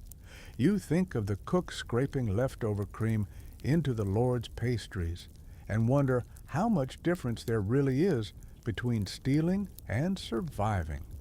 When the steward finally calls it done, you help lift the bar, careful not to meet Anne's eyes. She's pale, exhausted, but her jaw is set. The crowd disperses slowly, gossip blooming like weeds behind you. Back at the manor, the talk burns hotter than the hearth. The scullion swears Anne deserved it. Rules are rules. Tom, ever the skeptic, mutters that rules were written by people who've never gone hungry. You don't say anything. You just wash the mud from your hands, watching the water turn brown. Later that afternoon, the same courtyard becomes the scene of something softer. A peddler's wagon creaks through the gate, its sides painted with fading colors. He sells trinkets, ribbons, candles, cheap combs, and stories to go with them. The servants gather around, coins in fists, eyes wide as children. You finger a small wooden charm carved in the shape of a bird. For luck, the peddler says. Hang it by your bed and no nightmares will find you? You smile faintly. What if I already live in one? He laughs, and for a coin smaller than cents, you buy it anyway. The little bird fits neatly in your palm, its wings frozen mid-flight. A quirky tidbit, charms and amulets were common among servants, bits of bone, polished stones, ribbons tied at the wrist. Some carried witch bottles, filled with hair and pins to ward off curses. It's easy to mock superstition until you realize hope is a kind of magic, too. Evening settles slow. The steward, perhaps softened by the day's grimness, allows music in the hall. Tom finds a lute missing 2 strings, but manages a tune anyway. The scullion claps, offbeat but happy. You hum along, tapping your foot in rhythm. Historians still argue whether leisure truly existed for common folk, or if it was simply the absence of orders. Yet here, in this smoky hall, for one rare hour, laughter feels like rebellion and rhythm like reward. You take a seat near the hearth, warmth licking at your shins. Someone tells a bawdy tale about a priest and a goose that earns scandalized giggles from everyone except the steward, who pretends not to listen. You laugh until your ribs ache, a sound you haven't made in days. Then, just as suddenly, the mirth softens. The song fades, replaced by quiet conversation and sighs that sound like gratitude. The cook passes a jug of ale around. When it reaches you, you take a long sip. It tastes faintly sweet, like reprieve. Do you ever think it could be different? Tom asks from beside you, voice low. Different how? Like this. All of it. No lords, no ledgers, no punishments for cream. You glance at the fire, the shadows dancing on the walls. Sometimes, you admit. But then, who'd tell us what to do? He grins. Exactly. The two of you fall into comfortable silence. The fire pops, sending up sparks like fleeting stars. Somewhere in the distance, a night bird calls, echoed faintly by the creak of the manor settling into sleep. Before heading to bed, you hang the tiny wooden bird on a nail near your straw mattress. It catches the firelight, its wings glowing faintly gold. You stare at it for a moment longer than you mean to. Maybe it will work, maybe it won't. But for the first time in a long while, you feel like you've bought something that belongs only to you. As you lie down, the warmth of laughter still lingers in your chest, even as exhaustion pulls at your bones. You think about Anne, about the peddler, about the strange mercy of a night filled with song. The manor breathes around you, stone and wood and weary hearts, all part of the same old story. But tonight, for a change, the story feels almost gentle. The first frost comes early this year. You notice it before the sun does, thin crystals webbing across the pails and the window panes like delicate handwriting from winter itself. The air smells of iron and damp straw. When you breathe out, you make your own clouds. You pull your tunic tighter, though it doesn't help much. The wool's grown thin at the elbows, and every thread whispers you should have mended me sooner. The whole manor shivers in sympathy. Even the stones seem to sigh with the cold. Winter means longer chores shorter tempers, and no mercy from the weather. You light the kitchen fires before dawn, your fingers stiff, your breath fogging in front of you. The first spark catches and blooms into flame, orange and alive, and you hold your hands out until you can feel something again. Historians still argue whether medieval winters were harsher than today's, or if our stories just remember the cold better. But you don't need a scholar to tell you it hurts. Your joints could write the dissertation. The cook is already muttering about supplies. Salt's low, woodpile's low, everyone's low. She tosses you a glance over her shoulder. We'll need to stretch the stores. Tell Tom to fetch the salted beef from the loft. You nod, your breath puffing like smoke, and head out. The courtyard crunches beneath your boots, frost glinting under the pale light. Chickens huddle near the stable wall. You can see your own reflection faintly in the frozen trough. Your cheeks red, hair wild, eyes still half asleep. Inside the loft, the air is thick with dust and salt. You find the barrel of beef coated in white crystals and pry open the lid. The smell hits first, sharp, preserved, the scent of survival disguised as food. You cut chunks loose and carry them downstairs, careful not to slip on the ladder rungs that sweat with cold. By the time you return to the kitchen, the cook's already setting a pot to boil.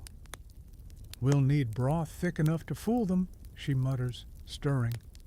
You hand her the meat, and she tosses it in with barley, onions, and a prayer. A mainstream fact. Servants' diets during winter depended on preserved foods, salted meat, dried peas, pickled vegetables. Fresh produce vanished with the sun, replaced by whatever could last, without turning mutinous. Root cellar cuisine, you call it. You spend the morning chopping kindling and hauling water that feels like liquid knives. Tom joins you, his breath puffing white as he carries logs from the shed. You ever think about running off? He asks suddenly, voice muffled by his scarf. Where? You reply. Everywhere's cold. He grins faintly. Aye, but some places you freeze free. You chuckle under your breath. Sounds like a worse deal somehow. You work in silence for a while after that, the sound of splitting wood filling the air. Each crack feels like punctuation in a long, stubborn sentence. Work, breathe, survive, repeat. As afternoon drags on, the manor's routine tightens. The steward stalks through the hall, inspecting fires, measuring logs, counting candles. Waste nothing, he says, as if warmth itself were a privilege. You and Tom exchange a glance that could light a hearth. Later, you're sent to sweep the upper corridor, where the wind sneaks through the window gaps like a thief. You move your broom slowly, your hands numb, your thoughts slower still. The tapestries flutter faintly as you pass, their woven heroes battling eternally, while you just battle dust. A quirky tidbit. Some servants in grander houses used to hang dried cow dung near doors and windows, believing it kept evil spirits, and worse, cold air, at bay. You tried it once with horse dung in the stables. It didn't banish the chill, but it did banish everyone else for hours. When you head downstairs again, you catch the smell of the kitchen stew thickening, a scent that feels like comfort wrapped in salt. You dip a ladle into the pot and steal a sip. It's scalding, but the warmth slides down your throat like forgiveness. Outside, the sun dips early. The manor's courtyard glows faintly in the last light, the frost now shining like powdered glass. The world feels fragile, paused between breaths. Historians still argue whether medieval servants feared winter or simply endured it. You think the truth lies somewhere in between. You fear it because it tests every seam of your clothes, your body, your patience. But endurance is a kind of faith here, the only one you can afford. Night falls fast. You help carry food to the great hall where the Lord's family dines by roaring fire. The smell of roasted chestnuts makes your stomach clench. You serve silently, bowing as the lady compliments the meal. She doesn't look at you when she says it, but still, you'll take it. After the plates are cleared, you sneak a crust from the kitchen's leftovers, the edges hard as flint. You eat it slowly, savoring every bite, because hunger and gratitude taste the same when you've got so little of both. When the work finally ends, you return to your sleeping corner. The rushes are dry and rustle as you settle in, the sound like brittle applause for surviving another day. You pull your blanket up to your chin, close your eyes, and listen to the manor breathe. Through the wall, you can hear Tom snoring softly. The sound is oddly reassuring, proof that at least one other heartbeat shares your rhythm. You think of the frost creeping back outside, reclaiming the world inch by inch, and you feel a small defiance rise in your chest. You reach up and touch the tiny wooden bird charm above your head. It's cold to the touch, but smooth, familiar. You imagine it fluttering once, shaking off the ice, wings beating against the dark. Tomorrow, you'll wake before dawn again. You'll light the fires, haul the water, rub your hands until they sting and smoke. But tonight, wrapped in scratchy wool and the faint scent of smoke and broth, you let yourself drift. Historians still argue whether servants ever felt contentment in a life like this. Maybe they didn't. But lying here with a full stomach and the faint warmth of a dying fire, you decide that contentment doesn't need to last. It only needs to visit. Outside, the frost thickens, but inside the manor, the embers hold on. The frost loosens its grip, and the world softens by degrees you can feel in your knuckles. First, the troughs stop splintering when you break the morning ice. Then the mud returns, an improvement only someone like you would celebrate. In the hedgerows, buds pop like tiny secrets. The bell sounds brighter, or maybe that's just your ears thawing. Either way, the seasons have decided to turn without asking your permission, which is very on brand for the seasons. Spring means mending fences, mending tools, mending tempers. You oil the creaking cartwheels and the even creakier steward with careful yes sirs and a strategically placed compliment about his ink-perfect ledgers. In the kitchen, greens show up in the pottage again, nettle, leeks, a scandalous hint of parsley. The healer catches you nibbling a sprig and wags a finger. For the pot, she chides. You swallow it whole and tell her it was a test for poison. Joke 1. If parsley's your poison, the saints have run out of creativity. By late spring, you're shooed to the fields more often. You weed, stake peas, and learn to read the sky like a moody book. A cloud bank becomes a warning, a breeze, a bargain. The reeve walks the furrows counting something, seedlings, sins, you're not sure, and you pace your breath to the length of a row. Historians still argue whether manor labor was carefully scheduled by custom of the manor or improvised daily by whoever had the loudest voice. Judging by the reeve's bellow, improvisation wins by volume. Summer fattens everything, lambs, hopes, and the list of chores. You rise with light that arrives indecently early and collapse long after the last glow slides off the thatch. The spit turns. The scythe sings. The ale remembers it once had ambition.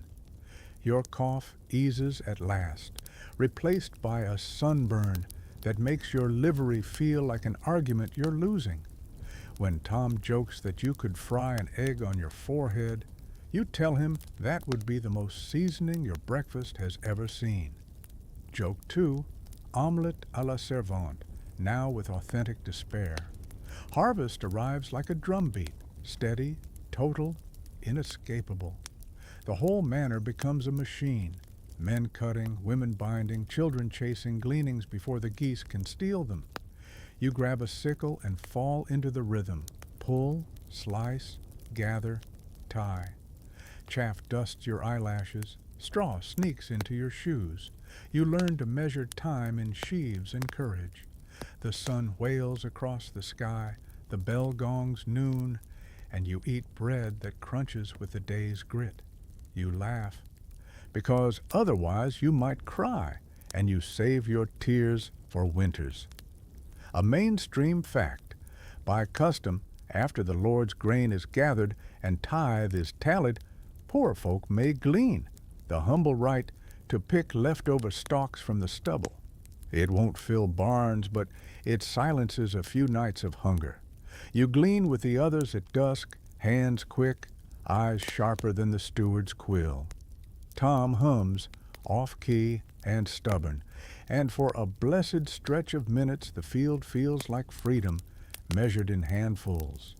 At the last cart, someone weaves a harvest knot, straw braided into a little figure that looks both like a man and a prayer. The cook pins it above the kitchen door to keep the corn spirit warm. A quirky tidbit, that. Some swear the last sheaf houses a spirit that must be honored or next year's crop sulks. You salute it politely. After the season you've had, you're willing to negotiate with spirits, saints, and even the steward if he comes bearing butter.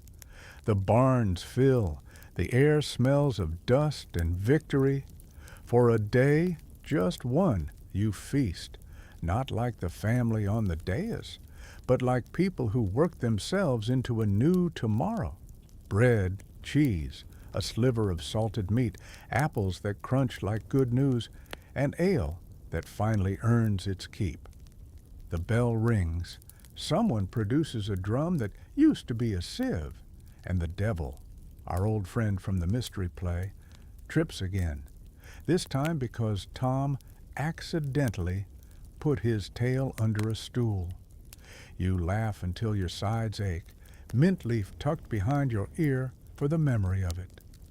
Then the year tips toward Michaelmas, September's blue-tinged daylight, and the cool bite of mornings that smell faintly of iron.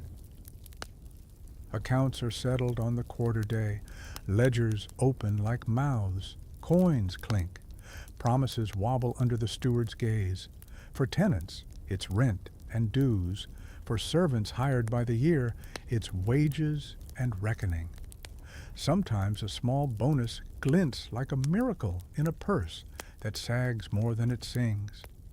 A mainstream fact, Michaelmas was a great hiring moment across England, wages paid, new contracts struck, and for luck, a goose roasted where fortune's allowed. Eat goose at Michaelmas for money all year, Tom recites, staring at the Lord's platter like a pilgrim at a closed reliquary. You settle for a whiff and a crust. Hiring day follows, a mop fair in some towns, a muddy miracle in others. Servants crowd the green with a language of ribbons and tools, a maid with a broom to show her skill, a dairy girl with a milk pail charm, a plowman with a whipcord, you with the calluses that speak for themselves. Prospective masters inspect like they're choosing a horse, ask about character, and pretend not to hear your stomach.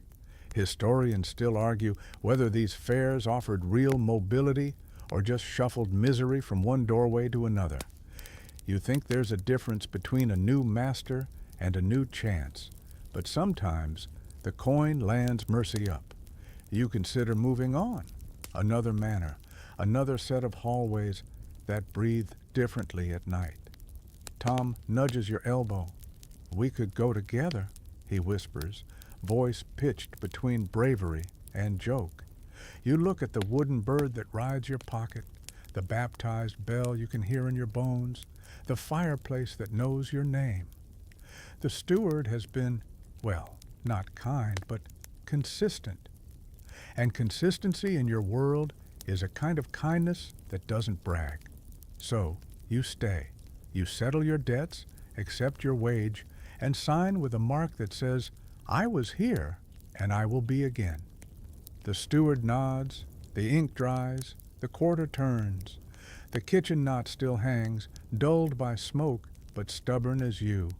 Winter noses back in, but this time you meet it with barrels stacked, rushes fresh, and a memory of harvest threaded through your sleeves.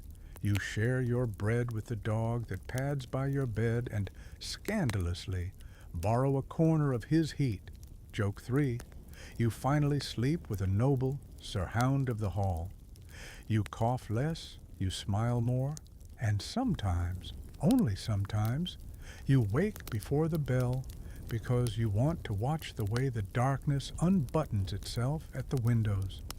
You've learned the manor's breath, the season's grammar, the difference between obedience and cooperation.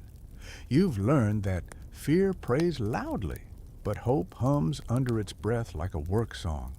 And you've learned that even in a life of borrowed fires and ledgered hours, there's room for a mint leaf behind the ear, a wooden bird over straw, and a laugh that arrives on a day it wasn't invited. The bell sounds compline. The steward yawns, quietly, to avoid bad luck. The rushes whisper you down. You pull your scratchy blanket to your chin and let the year's rhythm rock you. Outside, frost tests the windows. Inside, you keep the ember, because that is the work behind the work. To hold warmth, to pass it along, to sleep deep enough that tomorrow arrives with mercy. Slow now. Let the hall grow dim, and the candles gutter to shy pearls, their light folding like soft hands at prayer. You've done enough, more than enough, for a little while. The doors are closed, the dogs have circled twice and sunk into their low, contented breaths, and the fire has traded its crackle for the kind of glow that doesn't need to prove itself. The stone keeps a gentle hush, the tapestries rest their colors, and even the bell seems to hold its note inside the metal, saving it for morning. Breathe in something warm and simple, the ghost of broth, the sweetness left in old wood, the faintest trace of lavender from rushes that remember summer. Let your shoulders drift lower and lower still until the blanket fits your shape the way a river fits its bed. Your thoughts can wander, slow as snow, touching the edges of fields you've already walked, the curve of the lane you know by heart, the easy weight of a wooden charm in your palm. Nothing is urgent here, not the ledger, not the list, not the weather waiting outside. The night is wide and unhurried, a kind companion who sits nearby and hums the smallest tune. You can let go of the tools. They'll remember you in the morning. You can let go of the faces. They'll be kinder after sleep. You can let go of the year itself, its edges softening as though time were just another candle, happy to be cupped and carried. The manor breathes in and out. So do you. The ember holds. The frost keeps its distance. Somewhere a saint laughs very quietly, like someone who doesn't want to wake a friend. Your eyelids are heavy and heavier, and then they're sails, and then they're simply closed, and that's all.